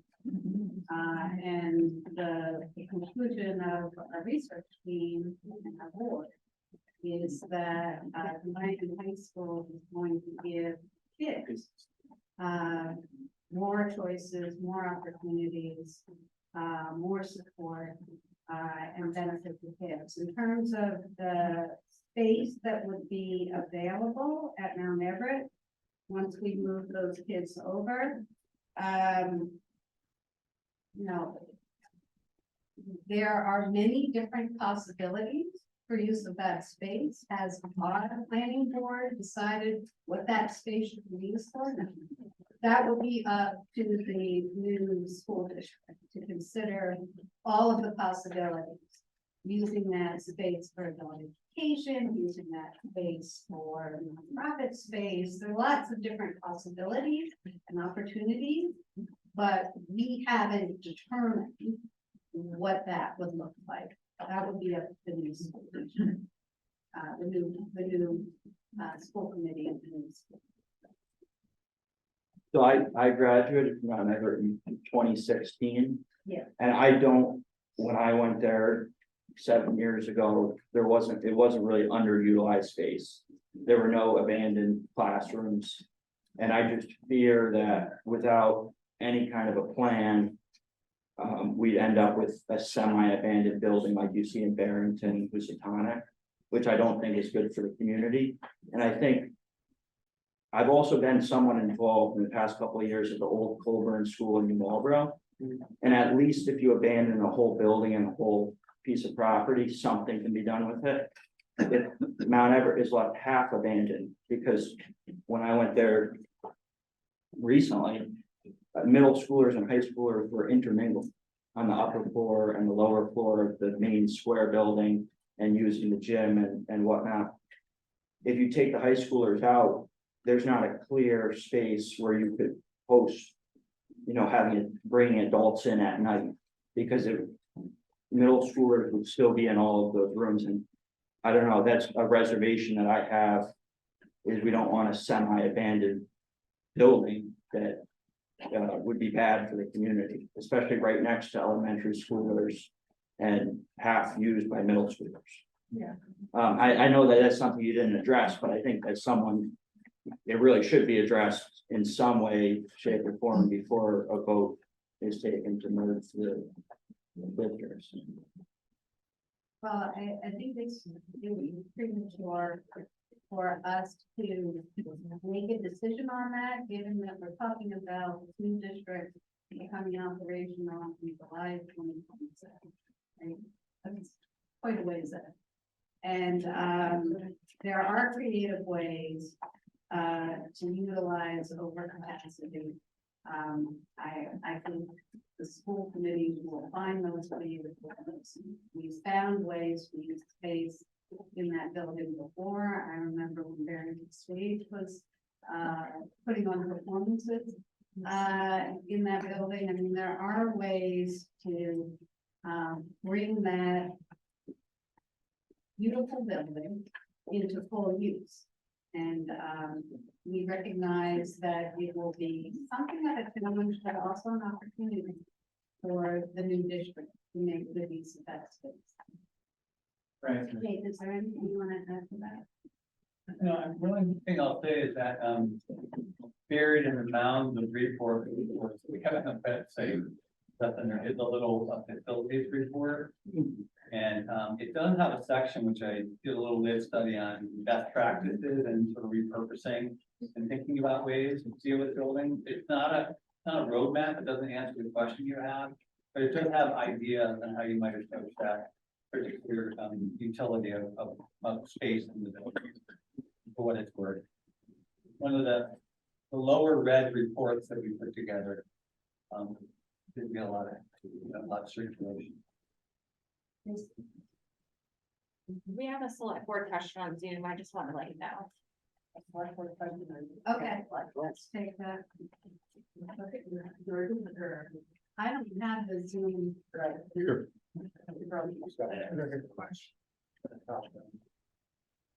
Listening. May I speak, Lucy?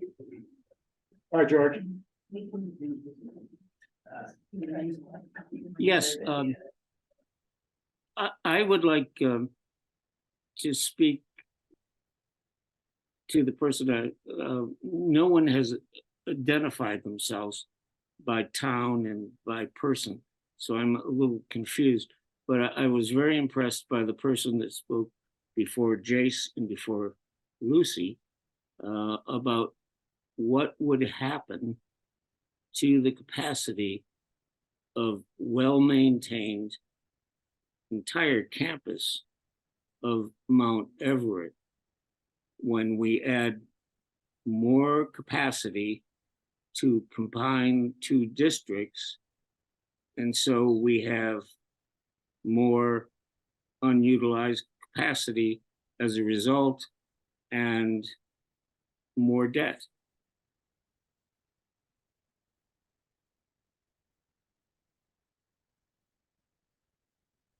Yeah, I think I just addressed that question, George. Dave, is there anything more you wanna, yeah, Dave, is there anything more you wanna add to Marty's talk? I see the hands, I recognize you, I just wanna make sure that we get the questions of the select boards and finance. Eileen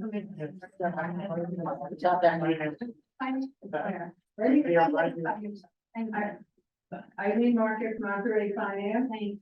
Thank you. A really great job. We like the cast, everything. What I'm really not hearing a lot about though is the early grades. We talked a lot about the high school. And we didn't really talk about a lot of the early grades. We also didn't talk anything about where the districts don't combine, like special ed and places that they really do have very different operating guidelines. So I know as a Monterey Finance Committee trying to help our select board, and someone said before, I'm trying to make up an argument, right? What am I gonna tell people?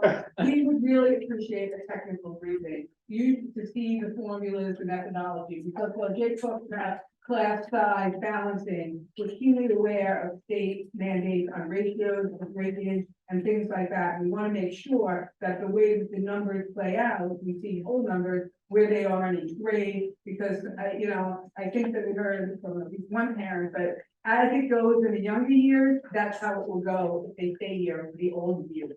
So it's really important that we do a really good job in the elementary years to retain our family and want them to stay in the system. So if you could find the time to do a technical briefing on the methodology, the assessment, all the kind of things that we work through for the finance committee members, I think that would go a really long way in helping us to make these arguments. Great. I know we've got a date on the calendar. Yeah, September 2 seconds, Tuesday in September. But if you want a separate meeting for just finance, just let us know, shoot us an email. Okay. And Monterey meeting, we're talking about really digging into the methodology, so we understand. absolutely. Yeah. I'm happy to do that. Okay. Any other finance? Very okay. Mine has more to do with the design of the building itself. Is there already a committee on that? On that committee? And because there hasn't been a vote or anything, so right. Obviously the need for that is already happening. Are any designs going to be on the website? And then are they going to be running dollar values? So because I know we're talking about $100 million, but that was a couple of years ago. So we had $100 million. This year is like on the design phase. Right. So right now Berkshire Hills has a building committee that's doing that work for a retown. In order for us to get on the ground floor and be part of that design work for an 8-town high school, we need to vote to create a new town district. And so that's why we've got this chicken and the egg. So we want to take the vote on the merger. If the towns say yes, then we get to participate in the design of not just the building, but the program for the high school. And that would be happening at the transition school committee level. And so yes, we would participate. If there's a positive vote at October, that transition committee gets appointed immediately, and they get to start working on that design of the high school and of the program. Currently in their committee is it educators as well as school board members that they're part of that design? Lucy, can I speak? Yeah. So Berkshire Hills currently has a 17-member building committee. That's community people, business people, members from the school committee, educators. parents, students, a whole range of people. And there's a very prescribed MSBA process, really prescriptive, and we're working through that. We ranked owners, project managers to help us move forward. We're going to an MSBA meeting in early September, and hopefully they approve one of those. And then that group will then help us select architects and designers to proceed in the next stage. Lucy's right about the timing of this, so an October vote would feed into that nicely. And then at that point, likely there'd be an expansion or a reconfiguration of that building. For representation to include the Southern Berkshire School District. Yeah. Well, at that point, it would be the broader newly envisioned district. Right. So would it be including, it would be expanding to include all 8 towns. Right. But wouldn't it be prudent to get community buy-in sometime? That's what they are. People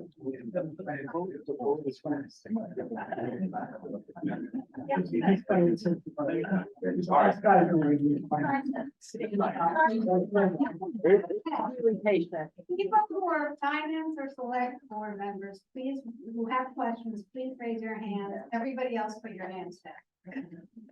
Okay. Yes, sir. Please identify yourself. Egremont Finance. Okay. Question. How was it determined to concentrate in Great Barrington instead of utilizing the facility that exists in Sheffield? Because that seemed to be a theme in a couple of the comments here of underutilized space that would accommodate the centralized school, which I think was a good idea. Map up on the screen.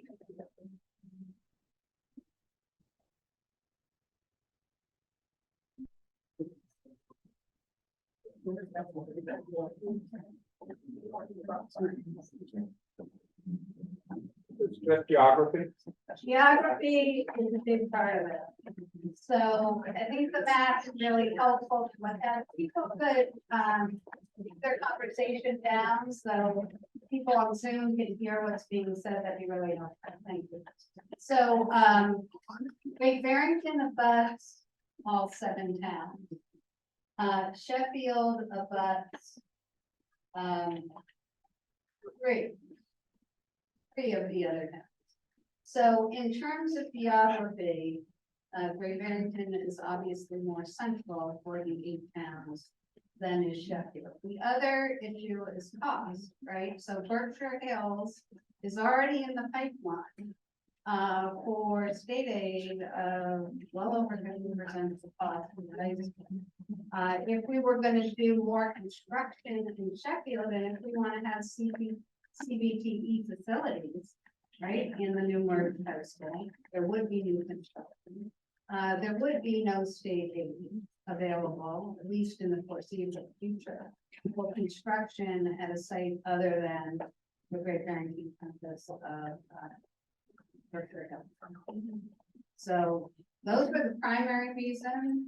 It's also the case that Mount Everett currently, if we keep grades 6 through 8 at Mount Everett, doesn't have space to add all of the high school students plus the 6 through 8.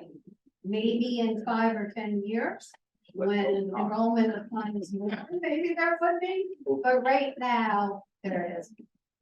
Unless you want to move 6 through 8 somewhere. So in very, very simple numbers, and excluding the geographic question for a moment, the dots on the map that shows where everybody's coming from, what would the cost increment be of the cost comparison, if you will, all in, from doing it in Great Barrington and doing it in Egremont if you wanted to achieve the educational goals that are presumably the real reason for doing all of it? You mean all in Sheffield? Yes, sorry. Yeah, Jake, I don't know There are a that number for that. you even explore that possibility because it's being under, right? Transportation alone. Transportation Would be. I mean, just look at how far the northern part of Stockbridge and West Stockbridge would be from. Pretty sure it'd be a day trip. It is for you. Okay, other finance questions? Go ahead, Charles. Thanks, so, finance committee, Egremont, elementary principal for Stockbridge.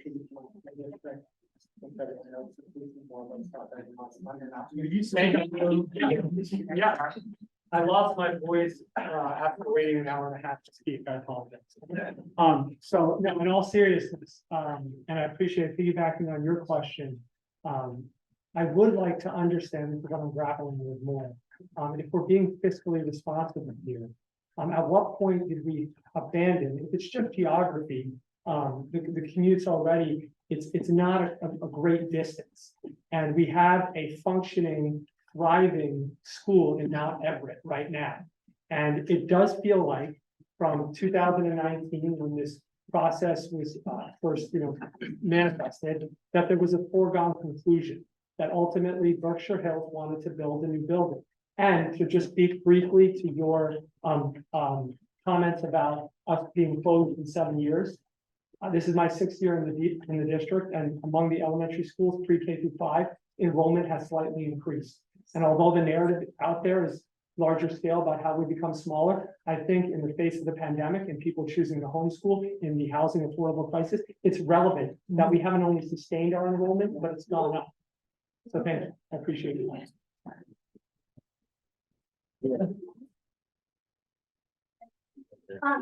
Could you identify yourself? Anna Dwyer, by Barrington Finance Committee, and my questions are really particularly about the finances, particularly the safety dog chart. Again, it's something about. I was surprised to see these sort of extreme variations when I thought the rolling average would take those away. Is that just because that's the first year, or is that based on a yearly assessment on a rolling average? No, the extreme variation that you saw in that chart was before application of the safety. I understand that, but it's based on a 5-year rolling enrollment. So it was based on a single year. Okay. So it doesn't already take into account the rolling and average enrollment that reduces the amount of areas that have been left, correct? I'm not sure about the answer to that question. Okay. You know, I think what she's saying is the chart that we showed before we applied the safety.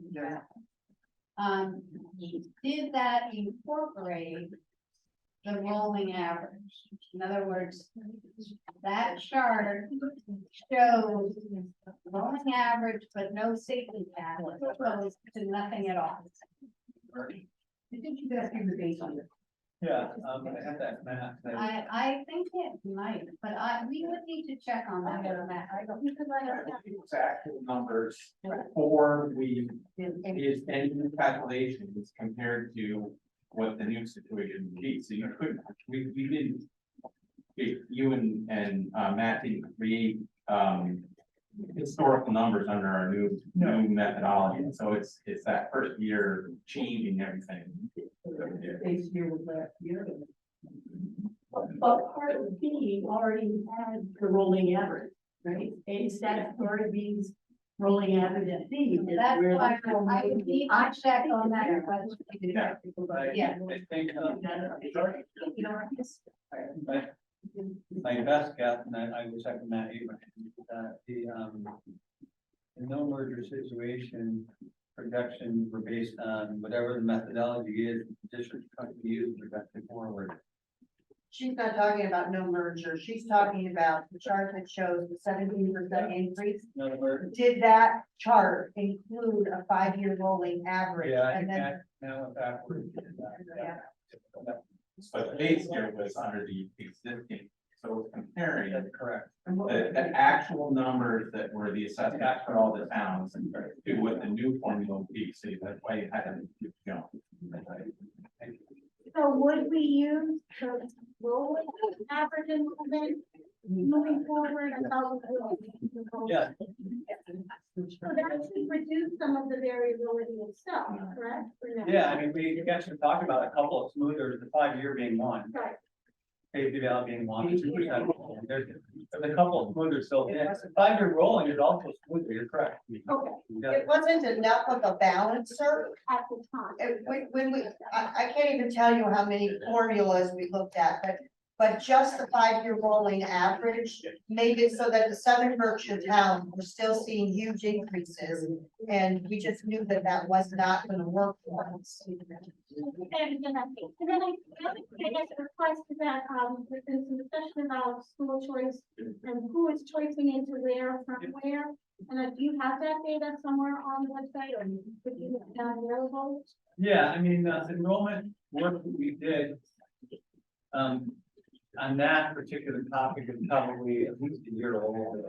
But we, there's an enrollment report that slices and dices enrollment a lot of different ways. It'll tell you what every single kid in your district comes from, what town in Berkshire County or outside.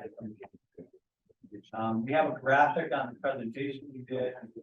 It sort of shows the movement between the two districts. One of my researchers said, you already activate town region, because your kids are going all over the place. They're already moving, they already got lots of movement. And that's under the kind of which tab on your website? Yeah, if you, if I could, I'll make, yeah, no, I'll send you directly, but. You know, if you need, we can refresh whatever, right? And I did refresh some of the numbers for Charles. And I will look forward to seeing the October 1 numbers this year, because Charles is claiming your numbers are going up, and our numbers that we have from tech, which are go through this current year, do not show that. Yeah. Yeah. Coming back to several people have asked about. Name and place. Sorry, Susan Cooper, Monterey, Selectboard.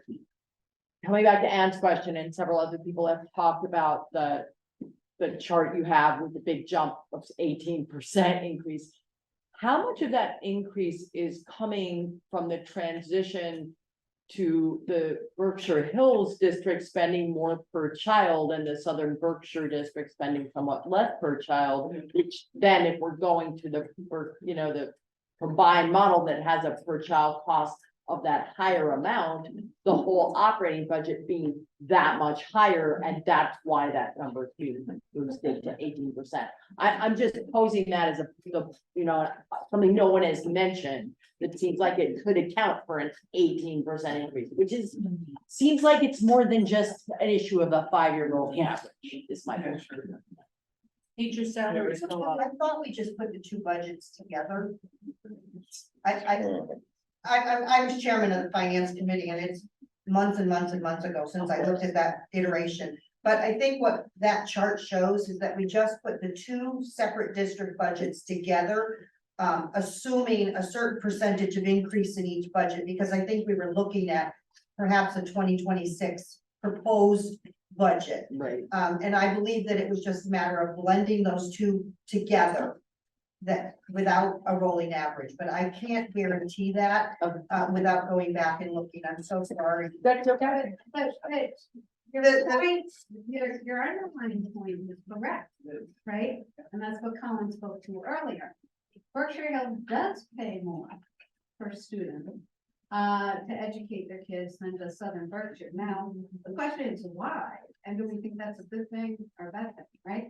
So, for example, Southern Berkshire teachers are paid less than Berkshire Hills teachers. And so with the merger proposal, we have baked into our numbers, bringing Southern Berkshire teachers up to the level of Berkshire Hills teachers in salary. Now, I would argue that's a really good thing. Yes, is it going to cost us more? Yeah, it's going to cost us more, but why should Southern Berkshire teachers be paid less? across the board on Berkshire Hills teachers. So yes, there are differences, but maybe equalizing is a good thing across the board, right? So, there are reports that really break down, and we can send them to you. And my What is the reason for that discrepancy, right? Why is it Berkshire Hills? Where are they spending more money? And then you can look at those things and say, yeah, I feel like we should be spending more money in those areas or not. Right, my colleague Colin Smith, who was also on the finance committee, just said part of that increase is the increase in teacher salaries. Oh, Peter. What are you two guys behind information, and I'll spit it out for them. Somebody gave me the info. Bob Kilmer, Sheffield. I guess it's just a statement of fact, as I followed this for quite some time and gone through these numbers. I have a very low confidence level in these numbers. They project a 3.25 interest rate, which seems awfully low.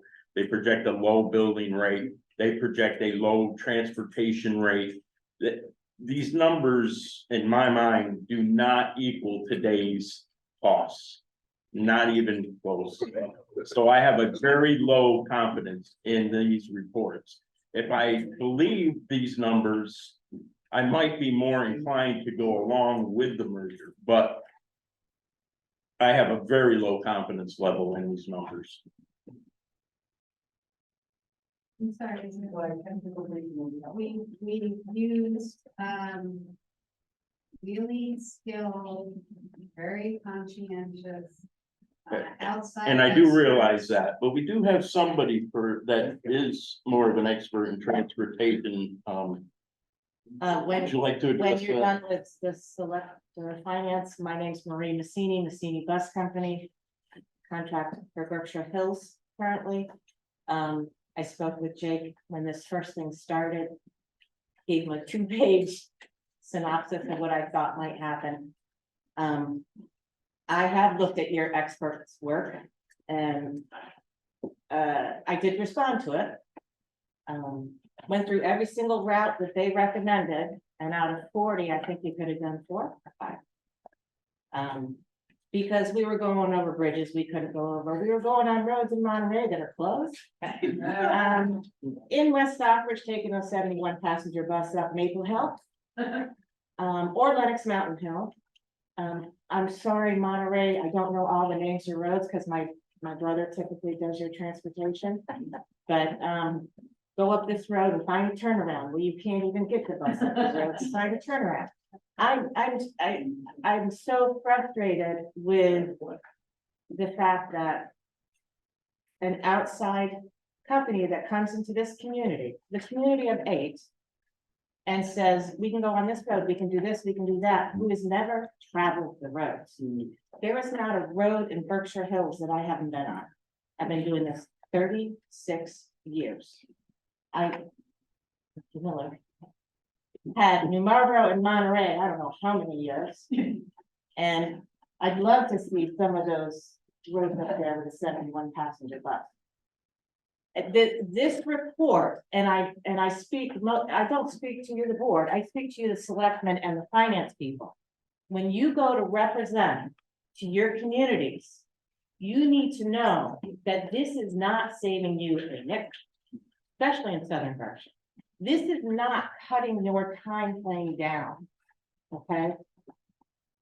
Then I read further that if you're in Egremont and you choose to go to New Marlborough Central at whatever time frame it is, you can still do that and we'll transport you. How in the world do you save money doing that?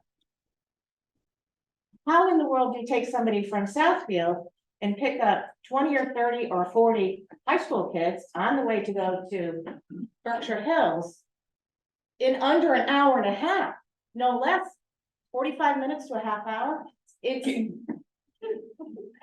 You can you can look at the beautiful graphs and you can look at the routing software, which does not and has never worked in our types of communities. Okay, it doesn't work. You don't have to listen to me. I went over the routes, wrote down everything that was not going to work. Please, select boards and finance committees, when you talk to your residents, whether you're in support or not, I don't either support or not support it, but don't base it on the transportation report. It's absolutely a fallacy of what is produced. Thank you. Well, first of all, I just want to say that there's no representation in the transportation report that the transportation costs are gonna go down with a merger. It doesn't say. It says that with a modest investment, some devotional number, what is it, 40-50 grand? For three vans, Yeah, it's, yeah, that, we can do maximum time, 1 hour and 45 minutes, that's what he says. Now, in terms of the consulting firm that was engaged to do this work, that's the consulting firm that Southern Berkshire funds for transportation, so it's not some outside firm that's never seen our towns before. They're using them currently to help them analyze transportation. Can I add something, please? A number of years ago. Robert Miller, former contractor for Southern Berkshire Regional School District for transportation, along with Messini, we shared all the bus routes for Southern Berkshire for 30 years. Southern Berkshire Regional Collaborative came up a number of years ago, and it was funny that I saw the name Rich LeBray on your committee. That was also on that committee years ago. They came up with a software program and rerouted our routes. They presented it to us. We looked it over. This was about a month before school was supposed to start. We had the same experience that Maria's having right now. We looked over what they spit out, and we said, this is not feasible. And they said, oh, we understand there'll be a few tweaks you'll need to do. And we, go home and look at it again. We did. And we came back a week later and said, we're sorry, this is just not feasible. You can't do it the way this software spit out these routes. 2 weeks before school started, they came back and said, do whatever you have to do to get the kids. So we didn't change a thing. Now, if this software is worth the money that's been spent on it, why can't you get representatives from there to come down and look at our roads, look at the routes that they designed, and say, yeah, we were wrong, because that's what it is. My whole point is not to shoot down the consultant and whatever, even though I don't agree. But my whole point is, I don't want the community to think that, and there is several that think, oh, we're gonna save money because it's only gonna cost this much money to add a couple more vehicles. That's not true. It's not true. You can't say that now when we don't know what is gonna be, who we're transporting in 26. We don't know where they are, what schools they're choosing to go to.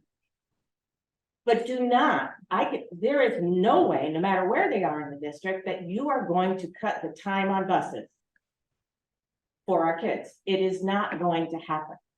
When we look at, if there's one company doing this whole district, and you have elementary kids that are gonna go from North Egremont or Alford, whether they're going to Under Mountain, or whether they're going to New Marlborough, or whether they're going to Berkshire Hills, you have to combine all these kids. You're covering more territory to pick up more kids. It's taking longer. There's no way to do it in a shorter amount of time. I just want to make sure that the board understand that when their constituents ask them, that think long and hard. if there's a kid on Norfolk Road in Southfield who's in high school, and we have to pick up 30 high school kids through Southfield, Mill River, and out through Hartsville, how long do you think that kid's on the bus? Hour and 20? At least. And they live out there, I don't. So that's my piece. Got any finance in the Marlborough. Now this building you're building is gonna be a completely new building from ground up, right?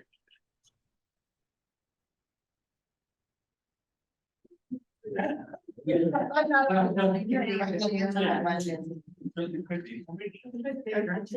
As part of the process, the building committee has to evaluate three options, whether it's renovation, a renovation addition, or a new building. My guess is it'll be a new building, potentially repurposing some of it, but it's really premature for me to even say that, right? So as part of the process, we should look at the three options. Okay, so the building, say it's gonna be new building. Brand new building, it's gonna be separate on the grounds and Monument Mountain is now, right? Yeah. Okay, it's not gonna be a renovation of the old building.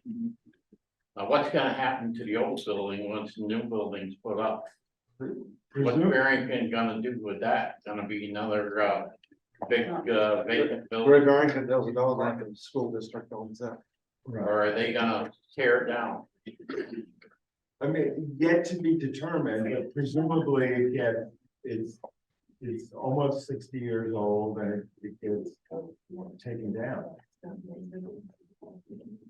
But that's another cost that's gotta be absorbed. that cost is built into the cost of the project.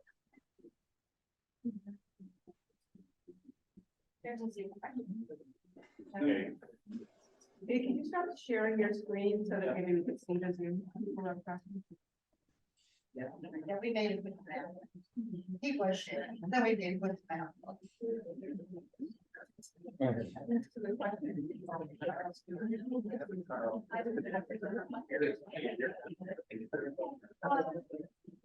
Did everyone quiet down? I know people are getting tired, it's late, I appreciate that, but you have more questions, and I want everyone to hear the question and answer. So, Carl, if you're on, identify yourself, please. Hello, can you hear me? Yes. Okay, Carl Stewart, Alford, member of the Southern Berkshire Regional School District School Committee and member of Alford's Finance Committee. I've done a considerable amount of work over the last few weeks studying the numbers, and it's not particularly surprising, but it certainly is dismaying the amount of magical thinking that's going on among some of the participants here. And they tend to be people that I think, I'm not sure because no one has really announced, but you watch people long enough and you know, and you can make a fair guess as to what side they're on, if in fact we call them sides. I've studied US Census Bureau and other statistics for a 50-year period, 1971 to 2021. That's the last year for which there are complete statistics. The Massachusetts is Massachusetts in those 50 years has gained 20% population, the Commonwealth of Massachusetts as a whole. That compares to 60% for the country as a whole. So Massachusetts is lagging. Berkshire County in that 50-year period is one of 3 counties of the 14 in the Commonwealth that have lost population. They are Dukes County, Martha's Vineyard, and Nantucket, are Dukes County, Barnstable County, which is the Cape, and Berkshire County. In that 50-year period, where Massachusetts gained 20%, not a good performance overall when compared to the country as a whole, which is 60%. Dukes, Barnstable, and Berkshire County are the only 3 of the 14 counties that have lost population. Berkshire County has lost about 16% of its population in that 50-year period, compared to a gain of just over 20%. I think it's 21.2% for the Commonwealth as a whole. The fastest growing demographic,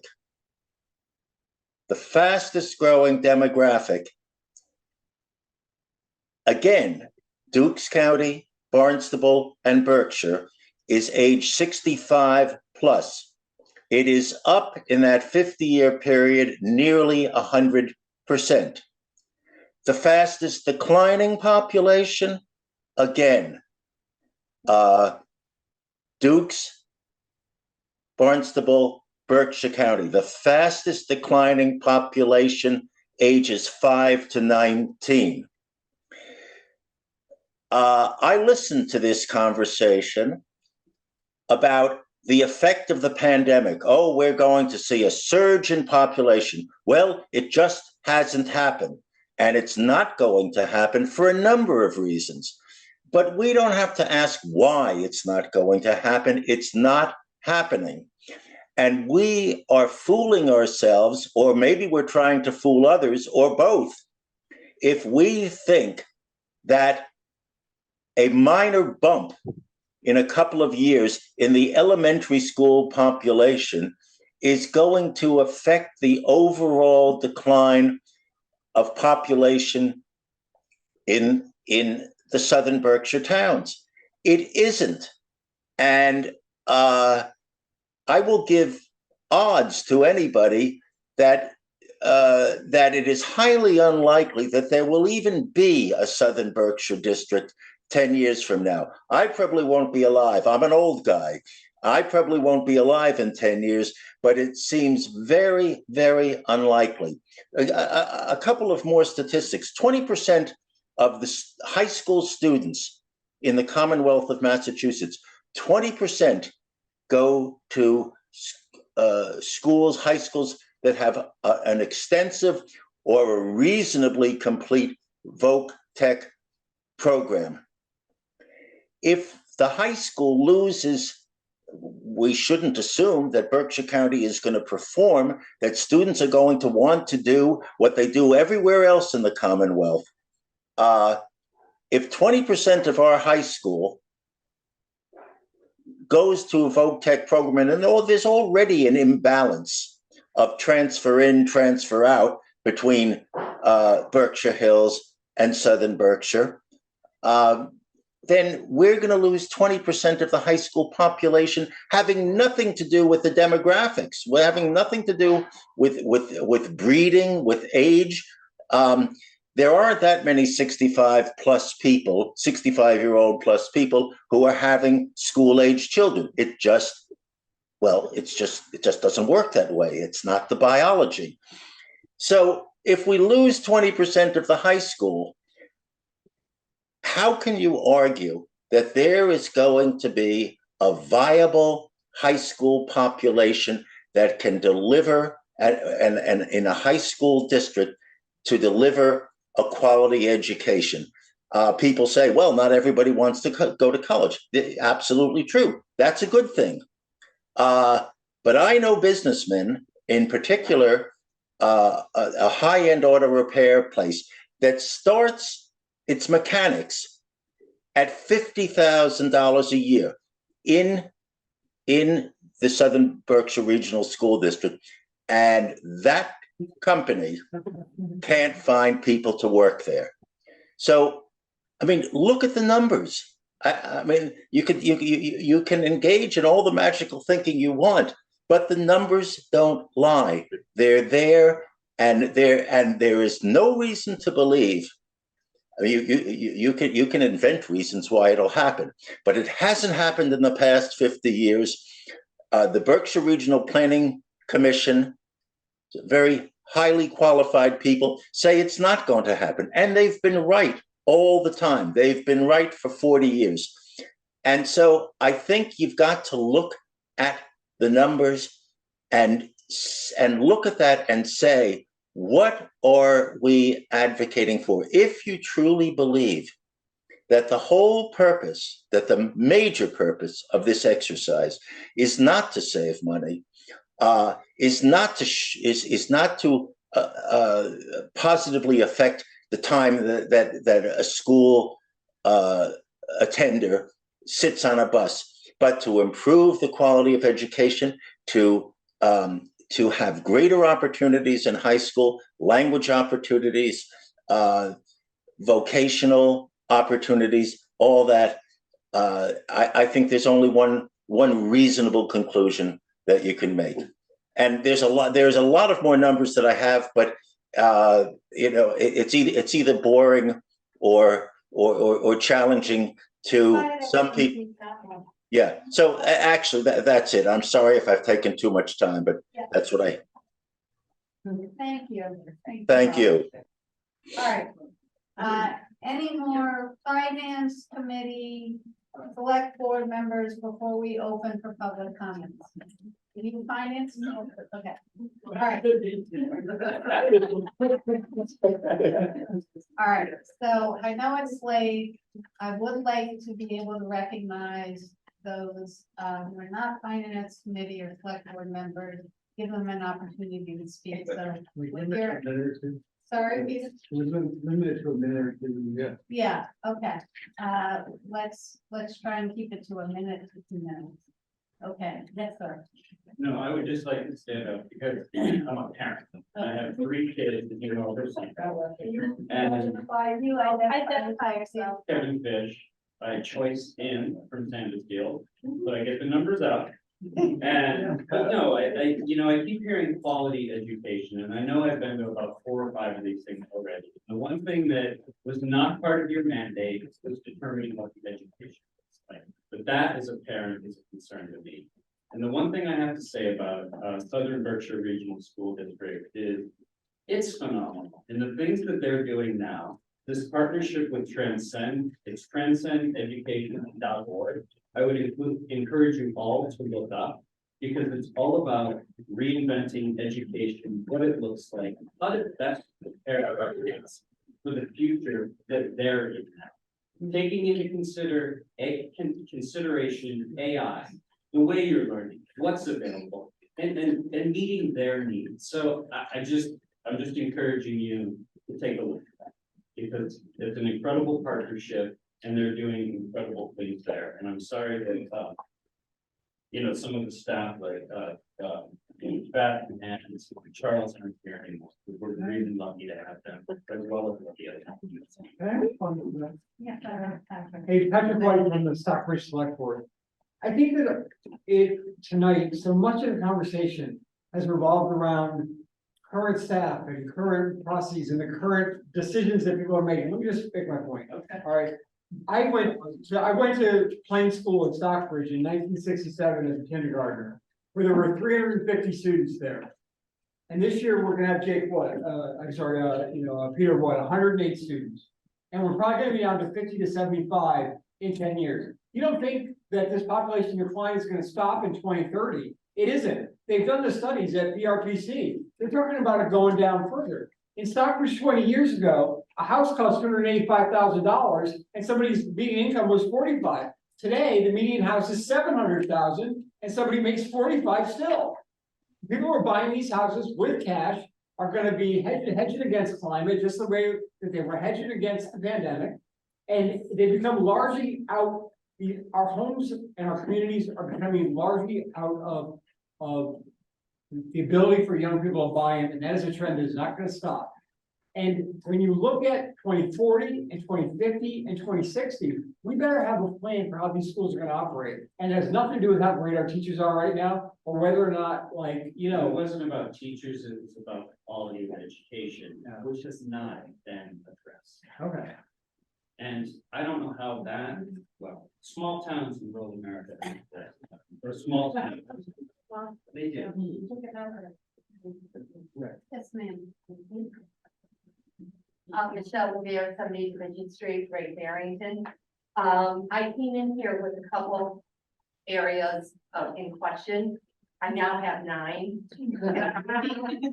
And one of them being the transportation. By the way, I used to work with Stockbridge Regional School District. I now work for Lenox Public School. I have various areas of concern. Not going to go into them, but they include transportation. They include enrollment. There's a surge to create affordable housing and welcome families into our community. Well, if they're families, they have children, the children are going to go to the schools, ergo it's going to impact enrollment. Another thing to look at enrollment is the immigrant population coming into the area. Lenox has been impacted by that. So I see enrollment actually possibly going up.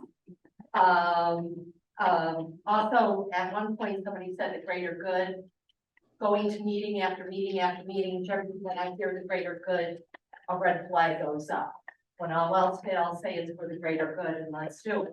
My biggest concern is the special town meeting. We're here tonight with over 2.5 hours. And I have a concern for my town, Great Barrington, that other warrant articles on the special town meeting warrant will detract and convolute from this issue. As you can see, it's highly debatable. You're gonna vote, I'm giving 1 minute of time. That's not gonna happen on the annual town meeting, on special town meeting. So I would highly recommend that this issue, which is historical, is controversial, be a standalone item if it can be on a special town meeting warrant. Because I've been up at Monument Mountain for hours for warrant articles. And I have to be honest with you, after a while, your brain goes to mush. And this is something where your brain shouldn't be mush, but this is a huge, thank you. I think, is he still here? Oh, there you are. Yeah, I mean, the whole reason for the special town meeting was, I hope that we would only have 1 warrant article. That's not for a special town meeting, but I understand that here and Great Barrington, there is the ability of citizens. That's not what I'm not talking about citizen petitions, I'm talking about warrant articles, other warrant articles. But I was told that a meeting is, if anything, would only be housekeeping warrant articles. That's not going to be the case. And it will detract from this major issue. We'll decide that September 18th, so it hasn't been decided. Well, I go to a lot of meetings, with all due respect, and I've heard the planning board talk about it. I've heard other conversations, other boards. Oh, we're gonna talk about it. Okay. But after waiting 2.5 hours to speak at a special town meeting, then you're gonna see people walking out the door. No, we're the same, age. I can't handle it either. Then we should do something about it. Just Carter, I live in Ashley Falls, big transparency in work, and I also work with some in the regional school district. I worked there for 25 years, and I'm currently the principal. I have 4 kids, 2 graduated, 9, and 2 that are 10 now. And I just have 2 questions for you. Is there gonna be a meeting, to discuss the draft issue? To discuss that in depth? In discussing the regional agreement in that at our, you mean a public forum meeting? Yes, as a separate topic, but public forum, and just have that as sort of the meat of the meeting. Open to that possibility. We haven't made any decisions about the specific topics of public forums, but if you think that would be helpful, we certainly could do that. I've had people mention it. Okay. I also occasionally get some parents involved in it, and one of the big concerns with all of you guys have some statements about like extracurriculars being more robust. And I think there's a concern in terms of things like athletics, where when you look at the two schools, I'll just take Stockbridge, for example, you know, both schools have healthy teams. You know, I was thinking last year where, you know, there were probably 35 kids for both teams in the JV game, and probably closer to 38 varsity teams. And some people are concerned when if you were to bring them all together, what happens to all the kids who get left out in terms of not being able to have that experience? And I would say the same probably stays true for theater, and depending on how you organize like a band, even chorus, you know, you might have some kids who get left out. And has that been addressed at all?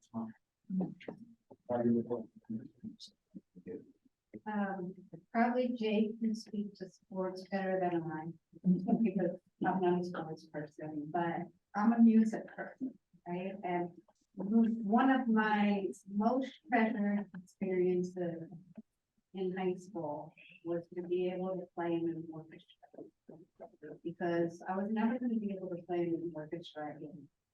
And the only opportunity that I ever had to play in an orchestra was in high school. And you know, that's the other side of the coin, Jesse, is that you need a certain critical mass, right? To see an orchestra, to have some of the other extracurricular opportunities that you can have in a school, still a small district of 1,600, that you can't have in a school that's 600. So yeah, there are trade-offs, definitely.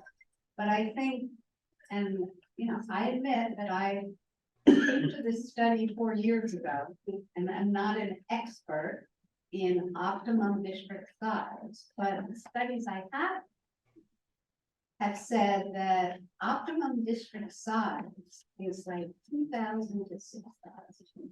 And you even combined are going to be under 2,000. Now, optimum high school size, it's not 160. I think you would agree with me. Oh, no. I You know, understand that. and so, yes, might there be some kids who get on varsity now that might be sitting more time on the bench with a bigger school and a more competitive team? Yes, but there are other opportunities that open up as a result of a larger school. Yeah, So- I understand that. I think the other side is just, right now, you have these school districts that provide a whole lot of opportunities. I think we'd be remiss if we didn't acknowledge that some of those go away. And I'm not talking about the kid who isn't good enough to start for the team, but the kid who gets left out completely. Because as we know, you could be sound, your soccer team can carry 45 or 50 kids, when in some cases we have them in playing. Yeah, I mean, you know, the idea here, and I get that some people disagree, and I'm not gonna convince you, I'm not gonna convince you. Most of you probably have already made up your minds, but the idea here, and we're all approaching this in good faith with the same goal, which is to do the very best we can for our kids, at levels that our towns can afford. And the idea here is to take the best from Southern Berkshire, which we hear a lot about, and I acknowledge it. I mean, I sent my daughter to Southern, and take the best from Berkshire Hill, and combine them, not take everything away, combine them, and keep all that is good, and keep as many of those electives as we possibly can, so we can offer all of the kids more. That's the idea. That's where this recommendation is coming. Can I just say one more thing, and not to disagree with you, I also should say, I graduated from Monterey, too. My two kids who graduated recently, graduated with more kids in their senior class than I did. And that's not to say overall the population has gone down, but it should be noted, like senior class wise, I graduated a long time ago. My kids have more kids in that class. Thank you. Is there anything you want to talk about on sports? Jay? No. Next baby.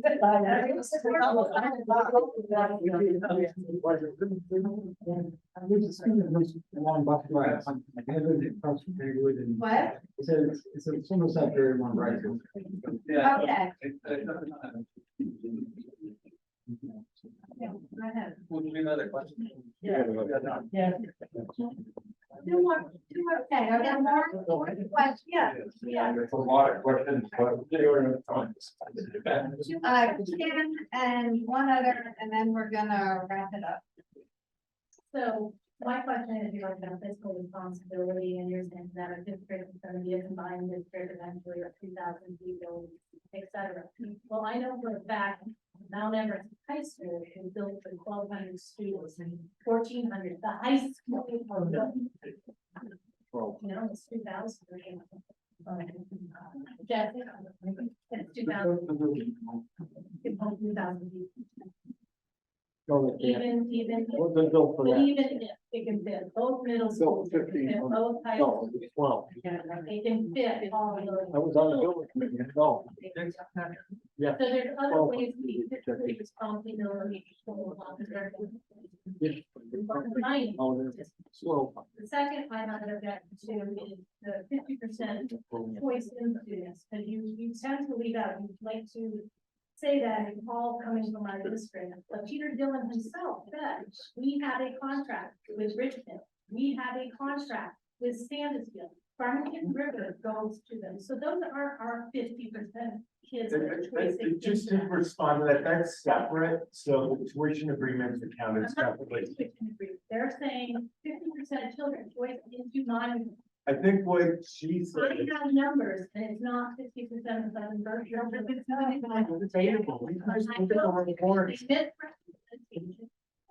I don't think so. I sit on the committee, I see the numbers, we got it broken down. Can we have those numbers? Yeah. For, but I can't get them. So you've got it. Fine. How about that? Fine. And like. About 2 weeks ago, for one, I agree. I got it today, the first day is, I told you, you had to wait until I could get it. Oh, All right, No, we're in 10 minutes.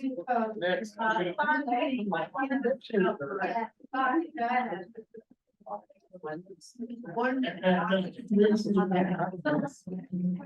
I have a lot of birthdays and stuff. I do, even though we come out on the hard side. First, when I checked with our town clerk, Bonnie Silvers from Sheffield, I'm on the planning board and the school committee as well. I am not representing the school. This is that is a real concern. When I spoke to the clerk of our town, she has never had more people coming into Sheffield. The registration numbers are incredible, people coming in. And she did a breakdown on 18 and under. We are having increasing numbers. So I can't speak for the other towns, but we know in Sheffield, the number is going up. The other thing, and I just want everyone to be aware of, since a lot of my background is in technical vocational education, student career programs. Recognize that though we do not have CBT, we have an incredible career pathways program.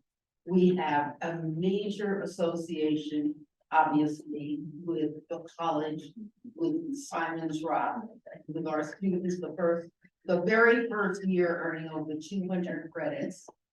And the Transcend was highly competitive. We are one of 10 high schools throughout the United States that was selected, and the people who came and evaluated us, from the moment they walked in, they said, this is a different place. So I think we have to take all the into consideration, though at the same time, we have to have the reality of numbers. And I also have to say, concern that I have had to have, even though I served on the education committee, my colleague here also did, is I don't think we did the visioning that I thought was going to happen when I got on this committee. And I hope that, Lucy, we will have a larger forum for the discussion of the regional agreement. Because there are so many issues, and actually my quote for the Sheffield Times is, I think everybody should be getting together in small groups and forming this. And it really, you need to look at it. Because it's, don't trust me for my vote on the planning board, and this is a 50-year at least decision. And my last is a question, I think for you, Jay, when the original numbers came out, a lot of the saving of money, the charts showed that there would be 25 to 30 students in classes. Now, if that's the basis, neither Mount Everett nor Monument have anywhere near that in terms of their classes. So if we're getting a lot of the savings because of these larger classes, and that's what was built in, that's a real problem because it doesn't, yes, we don't want classes of 3, but this would be a complete revolution in how we program our students. So I'm not gonna go into the culture issues or anything else, I've only used my minute, but we've got to read this carefully. We have to, because it makes such a difference for our future as communities. Thank you. Need to the class size is baked into our savings of 1.2 to 1.3 billion. Yeah, we did a range of class size analysis, so. Let's say, for example, we looked at a total of all the Algebra 1 classes off of the total number of kids that would enroll. We ran a low number, 18, and a high number that I think 20. That created a range. We wanted to have a sense of, we started to organize and balance the classes. What does that look like? So, and I believe we have that pretty much spelled out. I don't believe we're modeling the 25. No, we never modeled. And then the other thing is, a lot of areas were avoided. I know, no, people are getting breathless. Yeah. But, special education. Yeah, just quiet down, we're just gonna take one more question, then we're gonna wrap up. So, go ahead. Mark Piquetti, Sheffield resident. I just wondered if you could clarify, Lucy, something you said earlier. I believe you said that there was no state money available for renovation. And then 10 minutes later, this gentleman back here, when asked a question about the building, said, well, I don't really know what they're gonna do. Maybe they'll renovate, maybe they'll build new. Two different. Renovate would mean there is state money available. No, so maybe I wasn't clear enough, and I apologize if I wasn't. It took a very long time for Berkshire Hills to get back into the pipeline with the MSBA. And they're there. That's a gift. That's an opportunity. That's a remarkable opportunity that we can take advantage of if we choose to. If we don't build there and talk about. Okay, you're not answering my question. Is it available or is it not? If Relax. we build somebody else, somewhere else, we're not qualified. We're not in the MSBA pipeline. So we would have to go through that, what was it? 12 years. 12 years. Yeah. process to get state money to build somewhere else. That was my point. Not that there's no money for renovation, but if we change locations, if we don't take out the opportunity that currently exists on that Great Barrington campus, we go to the back of the line with MSBA. That was my point. Lucy, we got one other thing. The MSBA used to do 150 projects a year when we were in it 12 years ago, and now they're doing 50 projects a year. So the odds each project's costing more, the odds of getting back in are a third of what they were 12 years ago. But because Berkshire Hills is in line, they could renovate. They could renovate, but I don't think that's gonna happen, but I have to follow their process and study the three possibilities. Okay, I'm gonna close up the meeting, each of the boards that want to take up.